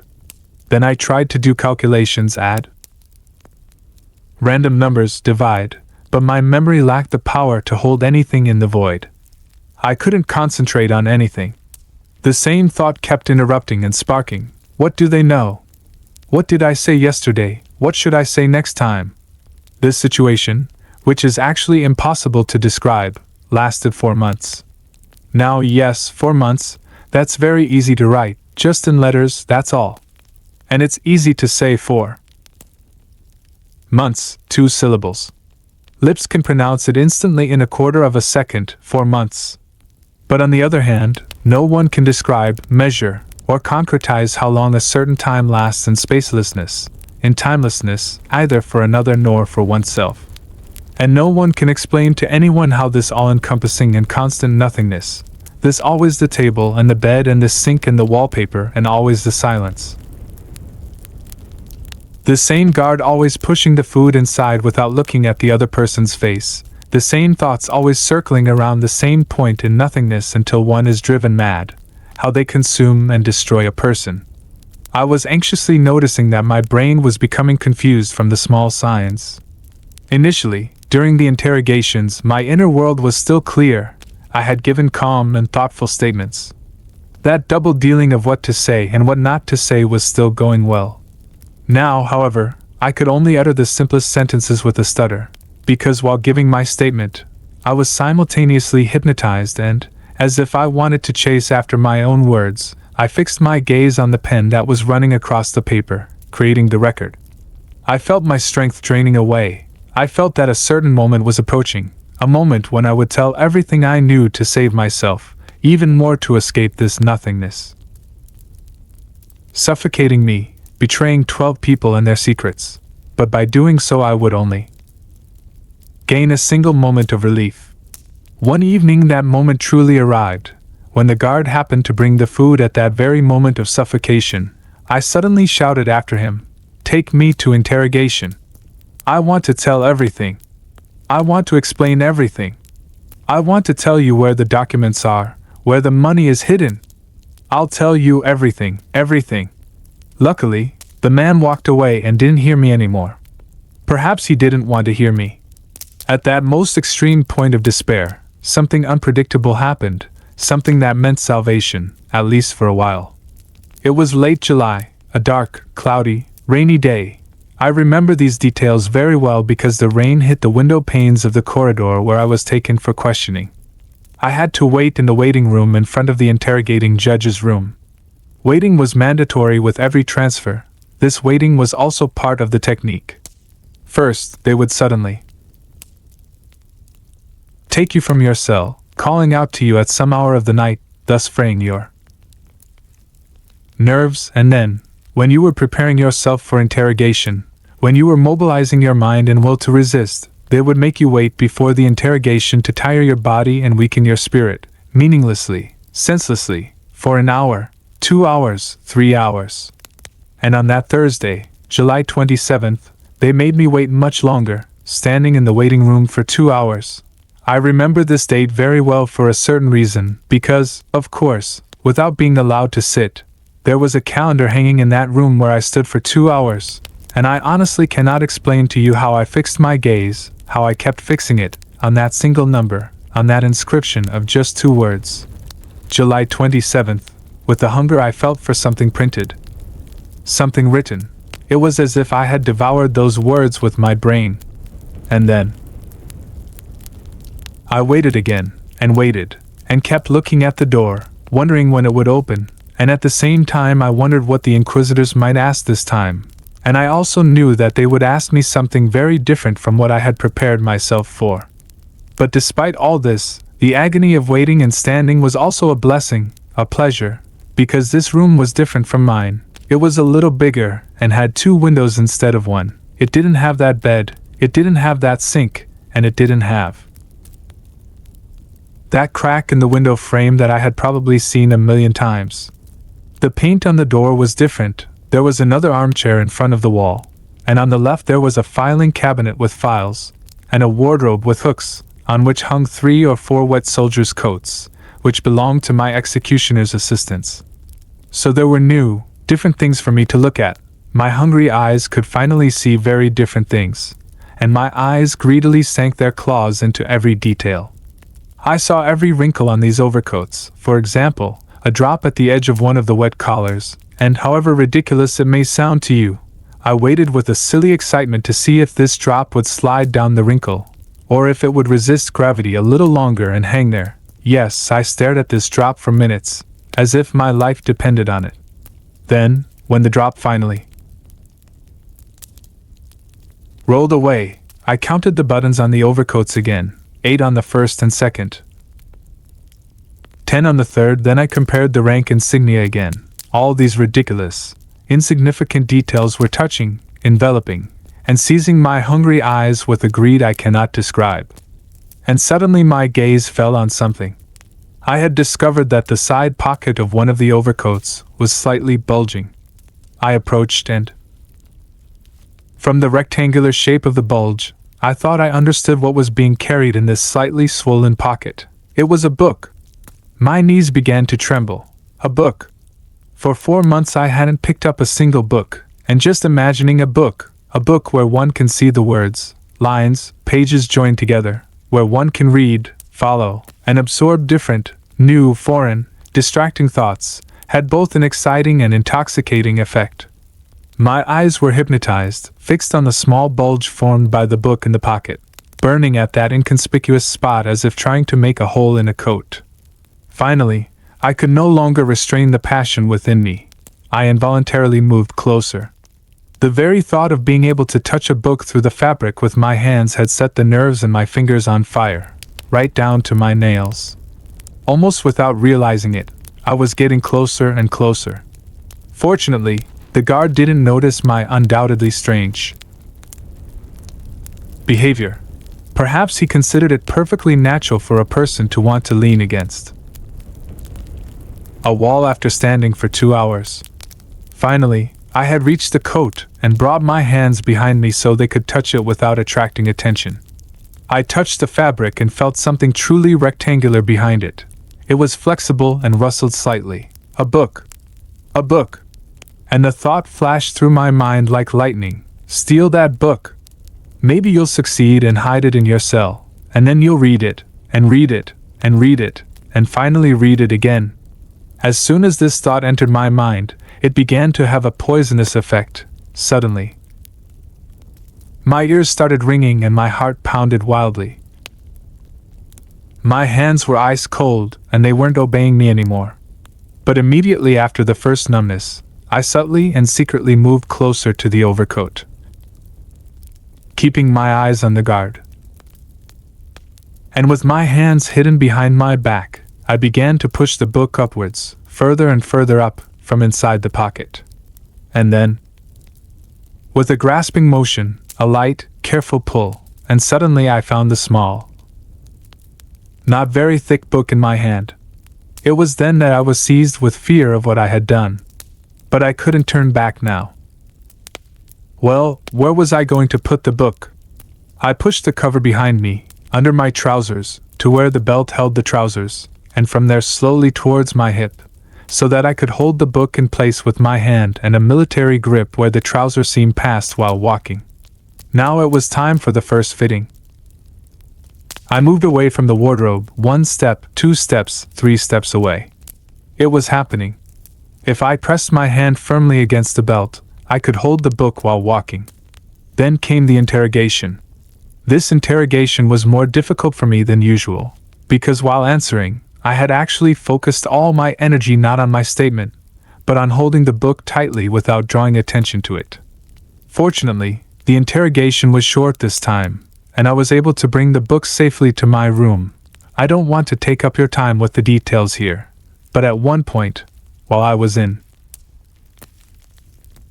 the middle of the corridor, the book dangerously slipped down my trousers, and I had to pretend to have a violent coughing fit so I could bend down and push the book back under my belt.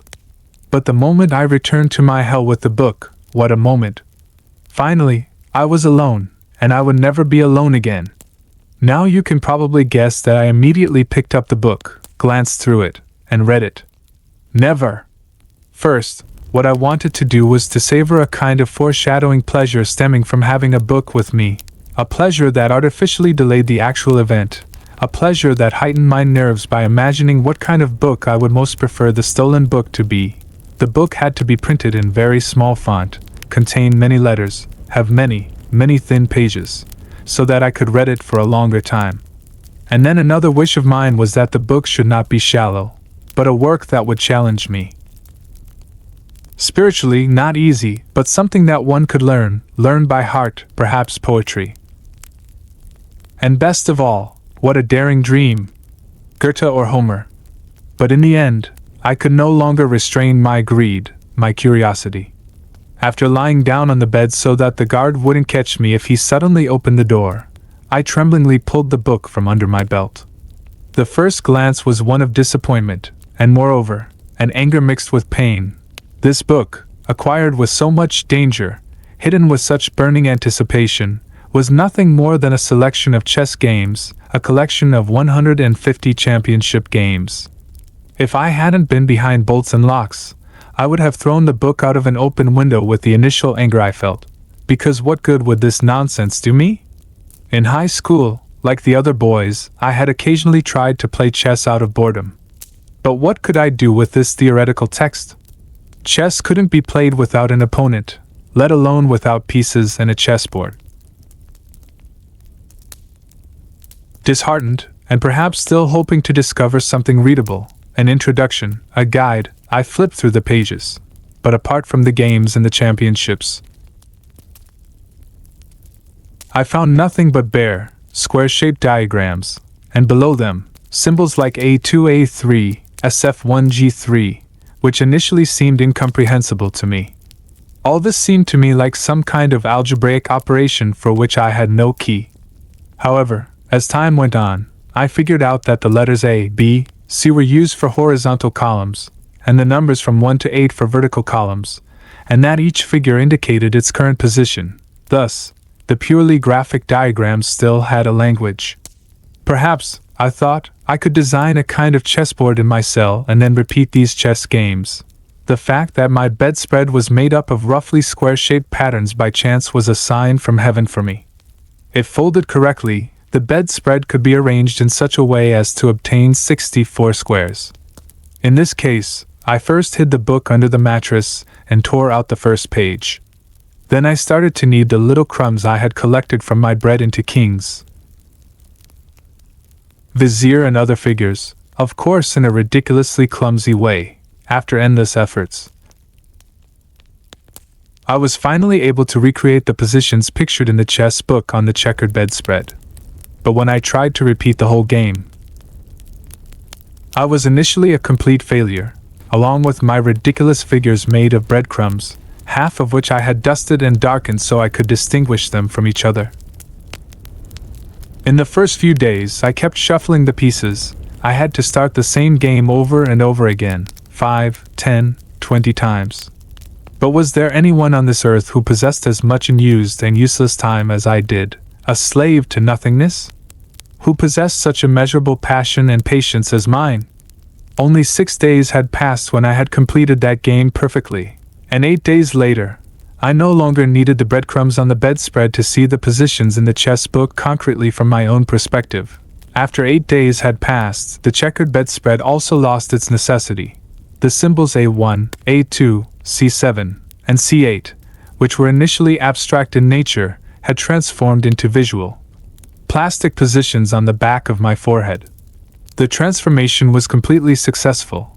I had projected the chessboard, along with its pieces, into my inner world, and just as an experienced musician can hear all the sounds and their combination by simply looking at the notes, I too could see a certain position from a bird's eye view with the help of formulas. After 14 more days, I was able to repeat every chess game in the book from memory, or, in technical terms, blindly. I was only now beginning to understand how immeasurable a sense of well-being I had conquered for myself as a result of my audacious theft. Because suddenly, I had something to do, a meaningless, aimless task, if you like, but still an activity that reduced the nothingness around me to nothing. With 150 tournament games, I had gained a miraculous weapon against the pressure of time and space. To maintain the appeal of this new occupation, I meticulously scheduled each day from that moment on. I played 2 games in the morning, 2 games in the afternoon, and a quick review in the evenings. Thus, my days, which used to stretch on and on like gelatin and devoid of any form, were now full. I was constantly busy without getting tired, because the game of chess has the miraculous advantage of exiling the spiritual energies to a narrow area, increasing the brain's dynamism and tension even in the most demanding acts of thinking, instead of exhausting it. In me, too, over time, the purely mechanical repetition of tournament games began to give way to an awakening of an artistic, enjoyable understanding. I began to understand the subtleties, traps, and points of clarity of attack and defense. I grasped the technique of thinking ahead, making connections, and launching a direct attack, and very soon I could see, without error, the personal characteristics reflected in the individual playing style of each chess master. Just as one can identify a poet's verses in a few lines, what began as merely a pastime turned into a pleasure, and great chess strategists like Alehin, Lasker, Bogolyubov, and Tartakower entered my solitude as cherished friends. The silent cell gained a soul through endless changes every day, and especially the orderly flow of the exercises restored my shaken confidence in my ability to think. I felt my brain refreshed and, moreover, sharpened again through the discipline of constant thinking. I was now able to think much more clearly and intensely, which was particularly evident during interrogations. Without realizing it, I had become proficient in defending myself against false threats and hidden traps at the chessboard. From that moment on, I gave no clues during interrogations, and moreover, I felt as if the Gestapo members had begun to look at me with a certain respect, since they had seen all the others crumble and fall apart. Perhaps they were wondering from what secret sources I might have drawn the strength needed for such unwavering resistance. This happy period, during which I systematically played the 150 games in that book every day, lasted about 2.5 to 3 months.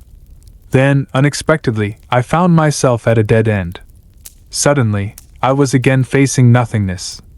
Because each game, after I had played it 20 or 30 times, had lost its appeal stemming from novelty and surprises. The power that had initially been so exciting and stimulating had been exhausted. Was there any point in playing games again and again, games whose every move I already knew by heart? As soon as I made the first opening, the subsequent flow of that opening almost spontaneously resolved itself within me. There were no more surprises, tensions, or problems to occupy myself, to recreate the efforts I could no longer do without and the actions that could distract my attention. I now needed another chess book containing different chess games. But since that was completely impossible, there was only one path to follow on this strange trajectory. I had to invent new games to replace the old ones. I should have tried playing against myself, or rather, against myself. I don't know how much you have thought about the spiritual position in this game of games. However, it is something that can be understood even with the most superficial thought that it is logically absurd for a person to want to play against himself in the context of chess, a game that is purely a game of thought, completely unrelated to chance. Because the attractive aspect of chess is that its strategy develops separately in two different brains. In this spiritual battle, Black does not know White's maneuvers, and therefore constantly tries to understand and prevent them. On the other hand, White also strives to overcome and thwart Black's hidden aims. Now, when Black and White unite in one and the same personality, a ridiculous situation arises where one brain simultaneously needs to know something and yet not know it, and when acting as White, it can completely forget with a single command what it wanted and aimed for a minute ago when it was on the Black side. This kind of double-thinking action necessitates an absolute division of consciousness, allowing the brain's function to be switched on and. Now, to put it briefly, I tried this impossibility. This absurdity for months. But I had no other choice but this absurdity to avoid becoming a prisoner of pure madness or an absolutely sick mental state. Because of the horror of my situation, I had to at least try to split into two parts, a Black self and a White self, so as not to be crushed under the terrible nothingness that surrounded me. Dr. B leaned back in his chaise lounge and closed his eyes for a minute. It was as if he wanted to suppress a very disturbing memory. That strange tremor, which he could not control, passed again from the right corner of his mouth. Then he sat up a little more in his chaise lounge. Yes, I think I have explained everything to you quite clearly up to this point. But I am not at all sure that I can explain what comes next with similar clarity and concretely. Because the new occupation I mentioned required the brain to work under such tension that any other kind of self-control would be impossible. I already hinted to you that it was absurd for a person to want to play chess against himself. However, if there were a real chessboard in front of me, even such an absurdity could be given a very small chance, because the reality of the chessboard still allows for a certain distance, a certain inviolability. In front of a real chessboard with real pieces on it, one can take breaks to think, move completely physically to one side of the table and sometimes to the other, and thus look at the situation sometimes from the black perspective and sometimes from the white perspective. But I, who was forced to project these battles against myself, or if you prefer, let's say, with myself, into an imaginary space, had to clearly determine the situation in 64 squares each time in my consciousness, and moreover, to predict not only the immediate positions of the pieces on both sides, but also their possible next moves, and also, I know how absurd all this sounds, for each of myselves, for black and white, I had to imagine 4 or 5 moves in advance, 2, 3, no, 6, 8, 12 times. So, I apologize for expecting you to ponder this madness, in this game. As the player playing with white in the abstract space of imagination, I had to calculate 4 or 5 moves in advance, and the same was true when I was the player playing with black. In other words, I had to pre-plan all the situations that would arise in the course of development with 2 brains, that is, the brain of white and the brain of black. But the most dangerous aspect of this chaotic experience was not the self-dividing into 2 parts that I mentioned. The most dangerous thing was that while constantly inventing the sides in my own head, I could no longer stand on my feet, and I was tumbling into a bottomless pit. As I had practiced in the preceding weeks, simply repeating the master's plays was ultimately an act of reproducing something already produced, a reprocessing of already existing material, and in this respect it was no more tiring for me than memorizing poetry or memorizing laws. It was a disciplined effort with defined limits, and therefore an excellent mental exercise. My 2 plays, that is, the parties I tried, 2 in the mornings and 2 in the afternoons, were like certain homework assignments that I did without any tension. They replaced a normal occupation for me, and also, when I made a mistake during the course of a play or didn't know how to proceed, I could always get support from the book I had. It was only for this reason, that is, because I did not enter the play myself while repeating the plays of others, that this effort had such a healing and even more calming effect on my shaken nerves. I didn't care whether black or white won, because those fighting for the championship were actually Alahin or Bogolyubov, and my personality, my mind, my soul was merely a spectator, someone who understood the game, enjoying the crucial moments and beauties of those games. However, from the moment I tried playing against myself, I unconsciously began to challenge myself. Each of my 2 selves, namely the black self and the white self, had to compete with each other, and each was consumed by a passion, an impatience to win, to triumph. After every move I made as the black self, I eagerly awaited what the white self would do. Each of my 2 selves experienced the joy of victory when the other made a mistake, but simultaneously felt anger because of its own incompetence. All this seems meaningless, and indeed, such an artificial schizophrenia, such a split in consciousness with the dangerous dose of excitement it creates, is unthinkable for a normal person in a normal state. But remember this: I was forcibly torn from all normality. I was a prisoner, unjustly imprisoned. I had been skillfully tormented by loneliness for months. I was a person who long wanted to vent his accumulated anger on something. And since I had nothing but this meaningless game to play against myself, my anger, my passion for revenge, flowed fanatically into this game. Something inside me wanted to be proven right, but unfortunately, the only one I could fight was the other self within me. Thus, I was rising to an almost manic point of excitement in the course of the game. At first, I was still calm and balanced, taking breaks between the 2 games to let my weariness pass. But my nerves, which had deteriorated considerably over time, could no longer allow me to wait. As soon as white me made a move, black me would eagerly leap forward. As soon as one game ended, I would challenge myself to the next, because each time one of the two chess me's was defeated by the other and demanded a rematch. Because of this insane insatiability, I can never even say approximately how many games I played against myself in my cell during those last months. Perhaps 1,000 games, perhaps even more. I was in a state of obsession against which I could not defend myself. From dawn till dusk I could think of nothing but bishops, pawns, rooks, kings, A, B, C, checkmate and rook 5. I was trapped inside that chessboard of squares with my whole being and emotions. The pleasure derived from the game had turned into a passion for it, a compulsion to play, a mania, a frantic rage. This rage began to fill not only my waking hours, but also my sleep. I could only think about chess, the moves and problems of chess. Sometimes I would wake up with a sweaty forehead and realize that I must have played even in my sleep without being conscious of it. And when I dreamed about people, all those people moved only like pawns and rooks, going back and forth like bishops. When I was summoned for questioning, I could no longer think clearly about my responsibility. I had the feeling that I had expressed myself quite confusingly during the last questionings, because those questioning me sometimes looked at each other in astonishment. But while they were asking questions and talking amongst themselves, I was just waiting to be taken back to my cell, to continue my game, that crazy game of mine, to play a new party and then another, and another.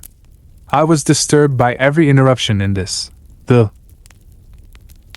15 minutes it took the guard to tidy up the cell, even the 2 minutes he brought my food, turned my feverish impatience into agony. Some evenings the food was still untouched. I had forgotten to eat because of the game. The only thing I felt physically was a terrible thirst. It must have been because of the fever caused by constantly thinking and playing. I would drink the bottle to the last drop in 2 gulps and bother the guard to give me more. But even so, a second later I felt my tongue was parched in my mouth. Eventually, my excitement while playing, and from morning until midnight I did nothing but play, reached such a point that I could no longer sit still for a moment. I was constantly pacing back and forth thinking about the games, pacing faster and faster, much faster, pacing back and forth, becoming more and more agitated as the end of the game approached. Winning, triumphing, defeating myself had gradually turned into a kind of rage. I was trembling with impatience, because one of the selves within me was always far too heavy for the other. One was provoking the other. However ridiculous it may seem to you, I had begun to curse and swear at myself, when one of the selves within me did not respond quickly enough to the other's move. I would shout, "Quick, quick," or "Come on, come on." Today, of course, I know very clearly that this condition of mine was a completely pathological form of excessive spiritual overload, and for this I can find no other name than chess poisoning, a name not known in medicine until today. Finally, this manic obsession began to attack not only my brain, but also my body. I grew weak. I started sleeping restlessly and uneasily, and when I woke up, I had to make a special effort to open my eyelids, which felt heavy as lead. Sometimes I felt so weak that when I held a glass, I could barely bring it to my lips, my hands trembled so much. But as soon as the game began, I gained a wild strength. I ran here and there with my fists clenched, and sometimes, as if coming through a reddish mist, I heard my own voice shouting in a low and malevolent tone, "Check!" or "Match!" I cannot even explain to myself how this terrible and indescribable situation turned into a crisis. All I know about it is that one morning I woke up, and it was a different kind of awakening. My body seemed to have detached itself from me. I was lying soft and comfortable. There was a pleasant, intense weariness on my eyelids, a weariness I hadn't felt for months. It was so warm and comforting that I couldn't bring myself to open my eyes at first. I lay awake for minutes, savoring this deep blue sleep, accompanied by this heavy confusion and senses numbed by lust. Suddenly, I heard voices behind me, voices of living people speaking words, And you can't imagine the joy I felt, because for months, almost a year, I had heard nothing but harsh, cruel, and vile words from the judge's bench. "You're dreaming," I said to myself. "You're dreaming. Don't open your eyes. Let this dream continue a little longer, or you'll find yourself surrounded by that cursed cell, the chair, the sink, the table, and the wallpaper with the same unchanging patterns. You're dreaming. Keep dreaming." But curiosity got the better of me. Slowly and carefully, I lifted my eyelids. And the miracle itself. I was in another room, larger and more comfortable than my hotel cell. Light poured freely through an open window. Instead of that rigid firewall, I could look at the trees, the green trees swaying in the wind. The walls were white and matte. The ceiling above was white and high. Yes, it was real. I was lying in a new and unfamiliar bed. And yes, there were whispering human voices behind me, and that too was real. I must have made a sudden, involuntary movement out of astonishment, because I heard footsteps approaching me from behind. A woman with flexible movements came. She had a white bonnet on her hair. She must have been a caregiver, a nurse. A wave of pleasure washed over me. I hadn't seen a woman's face for a year. I fixed my gaze on this lovely scene, and it must have been a wild, exuberant gaze, for the approaching woman insistently soothed me. "Calm down. Stay where you are." But I was only listening to her voice. Wasn't this a human being speaking? Was there really still a human being left on earth who hadn't interrogated me, who hadn't tormented me? And moreover, like an unbelievable miracle, it was a soft, warm, almost affectionate woman's voice. I was staring at her mouth, thirsty. Because during that hellish year I had lived, the idea of one human being speaking to another human being in a humane way had almost ceased to be a conceivable possibility for me. The woman smiled at me. Yes, she smiled. There were still people who could smile kindly. But then she put her finger to her lips warningly, and silently continued on her way. But I could not fulfill her request. I hadn't yet had enough time to look at that miracle. I tried to force myself to sit up in bed so I could look after it. I wanted to look after this kind-hearted miracle in human form for a while longer. But when I tried to sit up by leaning against the edge of the bed, I couldn't. I felt something foreign, a thick, large, white bump, where my right hand, fingers and wrist normally are, probably a bandage wrapped in layers. I stared at this white, thick, foreign thing in my hand in amazement, not understanding what it was, then slowly began to understand where I was and what might have happened to me. Someone must have injured me, or I must have injured my hand myself. I was in a hospital.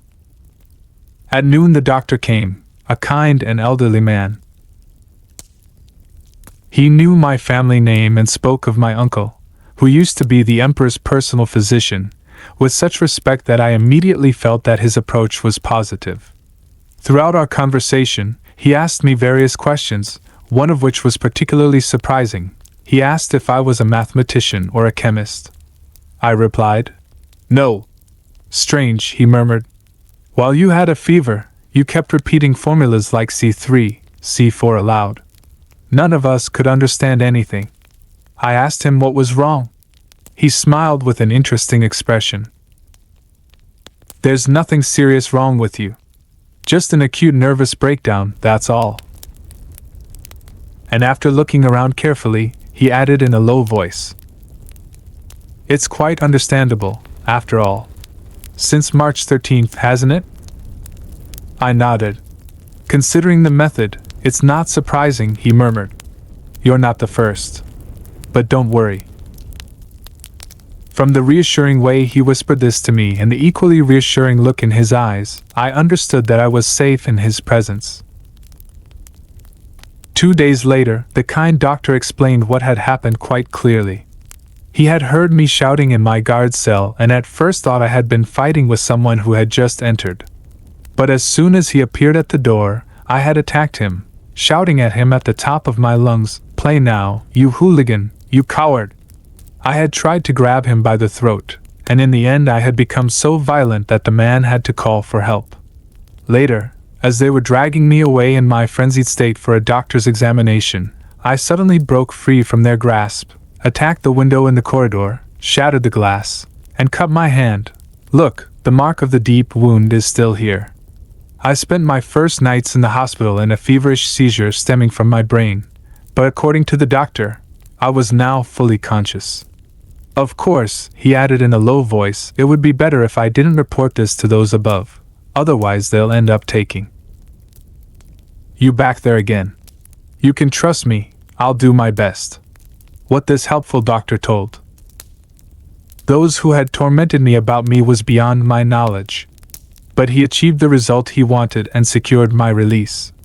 Perhaps he said I was not fit to be questioned, or perhaps I had become irrelevant to the Gestapo by then, because in the meantime Hitler had invaded Bohemia and thus Austria was no longer a problem. All I had to do was sign a commitment to leave our country within 14 days, and those 14 days were so full of the thousands of formalities that a former world citizen had to go through to leave the country. Military documents, police, taxes, passport, visa, health certificate, that I didn't have much time to think about what was in the past. Apparently, there are mysterious powers in our brains that act as regulators, and they spontaneously disable things that disturb and endanger the soul, because whenever I wanted to remember the time I spent in the cell, the light in my brain would somehow go out, for the first time. Weeks and weeks later, actually only here, on this ship, I was able to muster the courage to remember what happened to me again. And now I think you will understand why I behaved in such an inappropriate and probably incomprehensible way toward your friends. When I saw your friends sitting at the chessboard, I was passing through the smoking room purely by chance. I felt myself frozen in place, out of astonishment and fear, because I had completely forgotten that chess could be played on a real chessboard with real figures, that in this game two completely different people were actually sitting opposite each other. It really took me a few minutes to remember that the players there were actually playing the same game that I had been trying to play against myself for months out of desperation. The codes I had used during my angry practice sessions had only become the representation and symbol of the ivory figures there.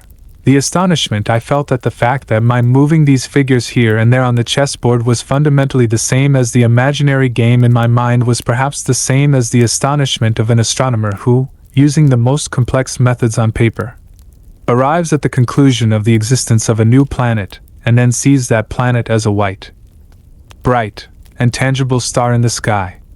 I was looking at the chessboard as if drawn by the pull of a magnet, and there I saw my own diagrams, the knight, the rook, the king, the queen, and the pawns, as real figures, carved from the board. In order to get a bird's-eye view of the game, I first had to inevitably transform that game from my abstract world of numbers into the world of moving pieces. The curiosity that arose within me to watch such a real game being played between two sides was growing. And then something unpleasant happened, and I, forgetting all the rules of politeness, interfered in your game. But your friend's wrong move pierced my heart like a knife. My action of preventing your friend was purely instinctive, just like a person grabbing a child hanging from a railing without thinking, an intervention driven by impulse. I only became aware of the inappropriate behavior I found myself in because of my haste later. I immediately assured Dr. B that we were all extremely pleased to have met him by chance, and after everything he had told me, I said that it would be much more interesting to watch him at the tournament the next day. Dr. B made a hesitant movement. No, don't expect too much. It will be nothing more than an experiment for me. I wonder if I can play a normal game of chess on a real chessboard, with real pieces and a live partner opposite me, that's all, because I still have a doubt about one thing. Were the hundreds and perhaps thousands of games I played back then really chess games of the known kind, or was it just some kind of imaginary chess played during a feverish seizure, a sickly game where all the intermediate stages were skipped? As always in dreams? I hope you don't seriously think I would be so presumptuous as to challenge a chess champion, especially a world champion. What interests me and drives me to do something is only the curiosity I felt after everything was over. Whether what happened in the cell could still really be called a game of chess, or was it madness, a dangerous precipice at that time? Had I come here, or had I fallen into it? That's all I want to know. At that moment, the bell rang from the other end of the ship, calling for dinner. We must have talked for almost 2 hours. Dr. B had explained everything to me in much more detail than I have summarized here. I sincerely thanked him and left.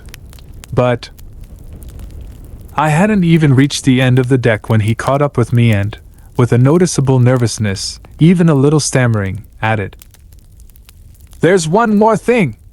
So that I don't seem impolite later, I'd like you to inform those gentlemen of one point beforehand. I'll only play one game. That game will have no other meaning than to draw a line under an old account. That is, a definitive end, not a new beginning. I don't want to be swept away a second time by that passion for the game, which I can only now recall with a shiver. Also the doctor warned me then. He warned me strongly. The condition of a person afflicted with mania is always dangerous, and for a person who has suffered from chess poisoning, even if he has recovered, it is best not to approach any chessboard. I think you understand. For me, just one game, nothing more, for rehearsal purposes." The next day, at exactly the agreed time, at 3 o'clock, we had gathered in the smoking lounge. 2 more people who loved this game fit for kings had joined us. 2 ship officers had taken special leave from their duties on deck to watch the tournament. Czentovic, like the previous day, had not kept us waiting, and after the obligatory color selection, the interesting game that this Homo Obscurimus 6 would play against the famous world champion began. I regret that this game was played only for novice spectators like us, and that the flow of the game has been lost from the perspective of chess chronicles, just as Beethoven's piano improvisations could not be included in music. Although we all tried to relive that game in our memories on the afternoons of the following days, this effort was in vain. During the game, we had most likely focused our attention too much on the 2 players rather than the flow of the game. Because the spiritual contrast in the behavior of the 2 sides had become increasingly concrete in a physical context throughout the game. Accustomed to such situations, Czentovic remained motionless like a block of marble all the time, his eyes fixed with a stern expression on the chessboard. Thinking, for him, was like a physical effort that forced all his organs to concentrate at the highest level. In contrast, Dr. B moved completely flexibly and comfortably. As a true novice in the finest sense of the word, that is, as someone who finds pleasure only in the game's diletto 7 aspect, he kept his body completely flexible, made explanatory talks with us during the first breaks, lit a cigarette with a relaxed attitude, and only looked directly at the chessboard for about a minute when it was his turn. Each time he seemed as if he had already calculated his opponent's move. The necessary opening moves were passed over quite quickly. It was only around the 7th or 8th move that something that could be called a plan began to take shape. Czentovic prolonged the pauses he took to think. From this, we sensed that the real battle aimed at gaining an advantage was about to begin. But to tell the truth, the slow pace of the game was quite disappointing for us beginners, as is the case in any real tournament game, because the situation became incomprehensible to us as well, as the pieces intertwined in a strange pattern, forming a kind of weave. We couldn't understand the intentions of our opponents, and which of them could be considered to be in a more advantageous position. We only realized that the individual pieces were moving in unison to break through the enemy front, but since in such skilled players every move is always calculated several moves in advance, we couldn't grasp the strategic purpose of all these comings and goings. This was compounded by a weariness that was slowly paralyzing, and stemming mostly from Czentovic's endless periods of thought. This weariness was visibly beginning to unsettle our friend. As the game dragged on, I watched anxiously as he shifted restlessly in his seat, sometimes lighting cigarette after cigarette in frustration, and sometimes grabbing a pencil to jot things down. Sometimes he would drink glass after glass of the mineral water he had ordered. It was clear that he made connections in the game 100 times faster than Czentovic. Whenever his opponent, after an infinitely long period of thought and with a slow, deliberate hand, decided to advance a piece, our friend would simply smile like someone who had long awaited something, and immediately make his counter move. With his incredibly fast mind, he must have calculated all of his opponent's possibilities in advance. Therefore, the longer Czentovic delayed making his decision, the more our friend's impatience grew, and during the wait, an angry, almost hostile expression appeared on his tightly pressed lips. But Czentovic never rushed himself. He thought stubbornly and silently.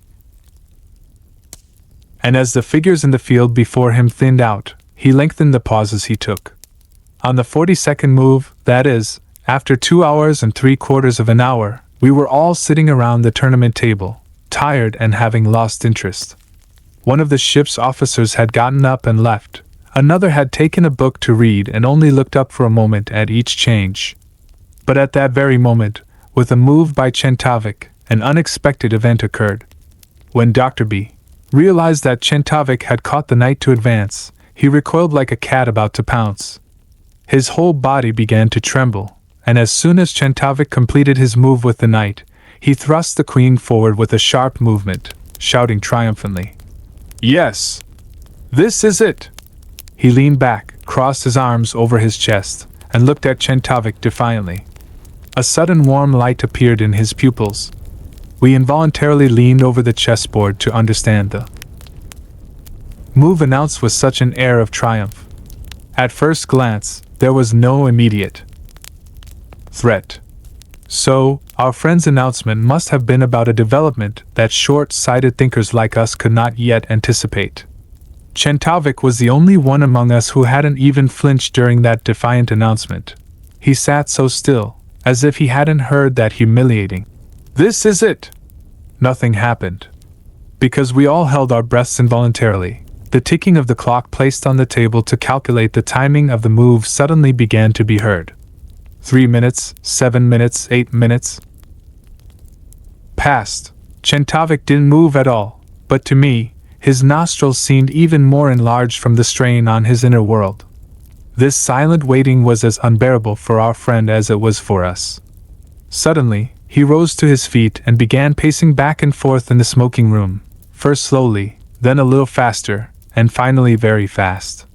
We all looked at him with a little astonishment, but no one was more uneasy than I was, because I noticed that despite the full force of this up and down gait, his steps always measured the same piece of space. It was as if each time he encountered an invisible obstacle in the middle of the empty room, forcing him to turn back. And I shuddered to realize that this back and forth movement was unconsciously a reproduction of his former cell. During the months he was imprisoned, he must have paced back and forth like a caged animal, his hands clasped together, his shoulders hunched, just as they were now. Yes. He must have gone back and forth perhaps 1,000 times. Like that, always like that. With the red lights of madness in his dull but fiery gaze. But his ability to think still seemed to function perfectly, because every now and then he would impatiently turn to the table to see if Czentovic had made his decision. But 9, then 10 minutes passed. And finally, something none of us expected happened. Czentovic slowly raised his heavy hand, which had been motionless on the table until then. We were all anxiously awaiting his decision. But Czentovic made no move. With a decisive flick of his wrist, he pushed all the pieces off the board. We only understood what had happened a second later. Czentovic had given up. He had surrendered to avoid being checkmated in front of us all. The seemingly impossible had happened. The world champion, the winner of countless tournaments, had surrendered in front of an unknown man, someone who hadn't touched a chessboard in 20 or 25 years. Here, our friend, nameless and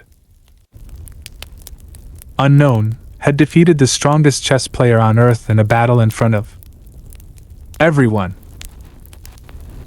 In our excitement, we had all risen to our feet one by one without realizing it. Each of us felt the need to say or do something to relieve our joyful tension. The only one who remained calm was Czentovic. But only after a suitable time did he raise his head and fix his icy gaze on our friend. "Another game?" he asked.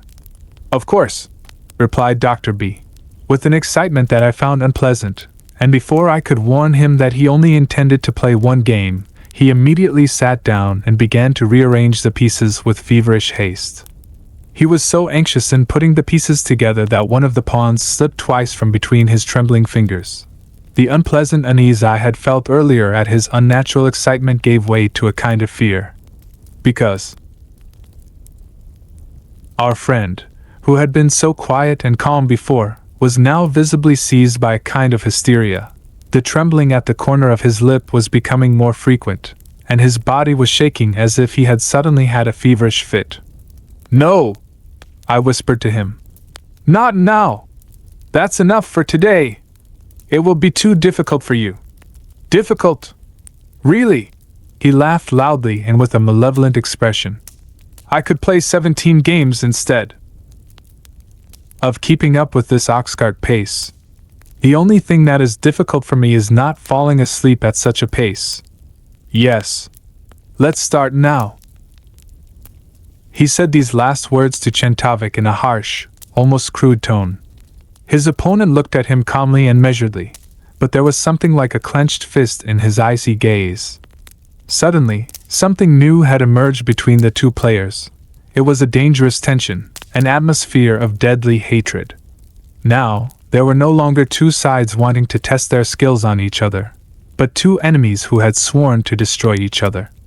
Czentovic paused for a long time before making the first move, and I got the feeling that he was deliberately taking his time. Apparently, this experienced tactician understood that the main reason for tiring and confusing his opponent was his own slow pace. Therefore, when playing the most normal, simplest opening, that is, when moving the pawn in front of the king 2 squares forward as usual, he waited at least 4 minutes. Our friend immediately countered him with the pawn in front of his king, but Czentovic again used an endless, almost unbearable waiting period. It was like waiting for thunder after a violent flash of lightning, but the expected thunder never came. Czentovic didn't even move a muscle. He was thinking silently, slowly, and, as I felt more and more certain, with a malicious procrastination. But this behavior gave me plenty of time to observe Dr. B.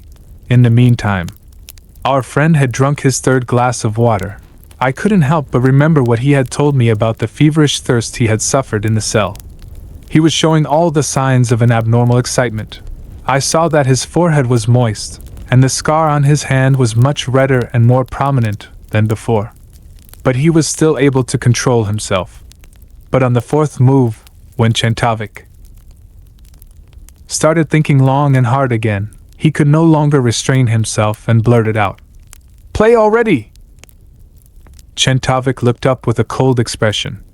"As far as I know, we agreed on a 10-minute time limit. I don't play in less time as a matter of principle." Dr. B bit his lip.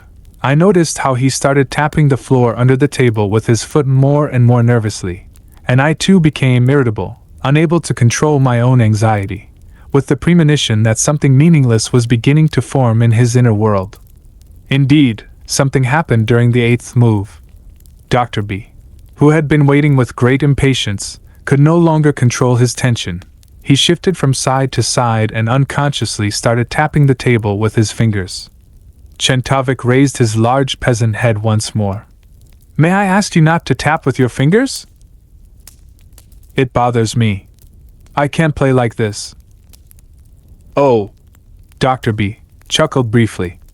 "It's obvious." Czentovic's forehead flushed. "What do you mean?" he asked with a harsh and angry expression. Dr. B chuckled again briefly and maliciously. "Nothing. I just wanted to point out that you seem very angry." Czentovic fell silent and bowed his head. He made his next move only 7 minutes later, and the game continued at this deadly pace, dragging on.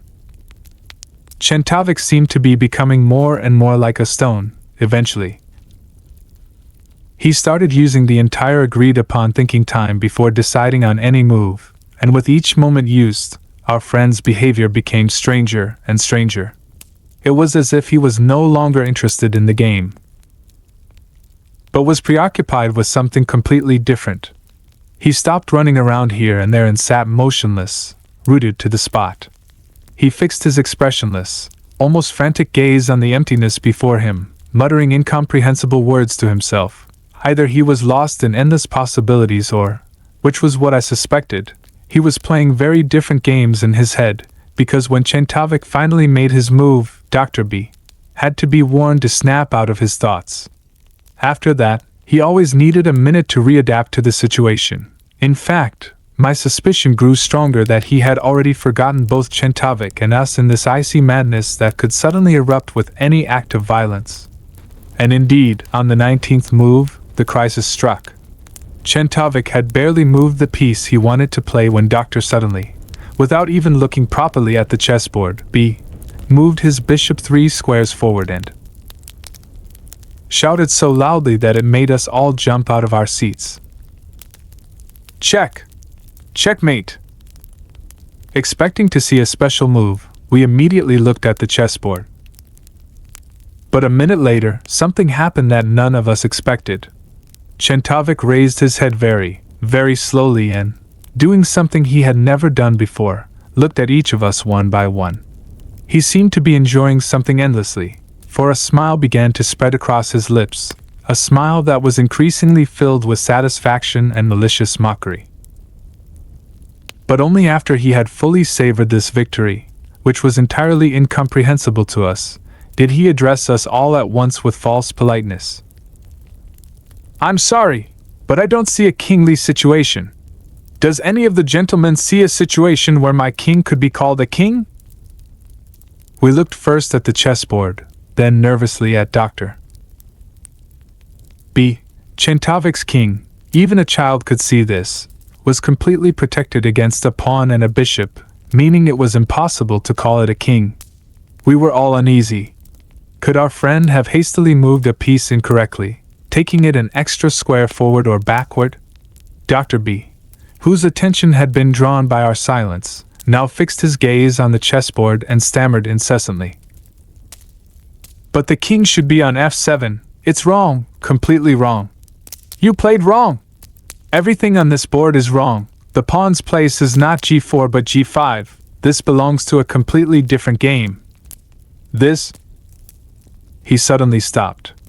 I had grabbed his arm violently, or rather, I had squeezed his arm so hard that even in his fit of confusion, he felt my grip. He turned and fixed his gaze on me like a sleepwalker. What do you want?" I simply said. "Remember!" And as I said this, I touched the scar on his hand with my finger. Dr. B. He watched my movement involuntarily, his eyes like glass, fixed on the blood-red line with a piercing gaze. Suddenly he began to tremble, and a shiver ran through his entire body. "Oh my God!" he whispered with pale lips. "Did I say or do something foolish, or am I, in the end again?" "No," I whispered. "But you must stop the game immediately, or it will be too late. Remember what the doctor told you." Dr. B rose to his feet in a flash. "I apologize for my foolish mistake," he said in his old gentle tone, and bowed before Czentovic. "What I said was, of course, completely nonsensical. This is, of course, your game." Then he turned to us. "I must also apologize to the gentleman. But I warned you from the very beginning, you shouldn't expect too much from me. Forgive this disgrace. This was my last attempt at chess." He bowed and then, just as on his first visit, with the same simple and enigmatic demeanor, he left. Only I knew why this man would never touch a chessboard again. The others were left behind, somewhat confused, with a vague feeling as if they had narrowly escaped an unpleasant and more dangerous situation.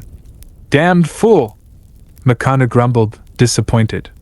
Finally, Czentovic rose and looked at the interrupted game once more. "What a pity," he said magnanimously. The attack wasn't badly organized at all. For a novice, this gentleman is actually unusually talented.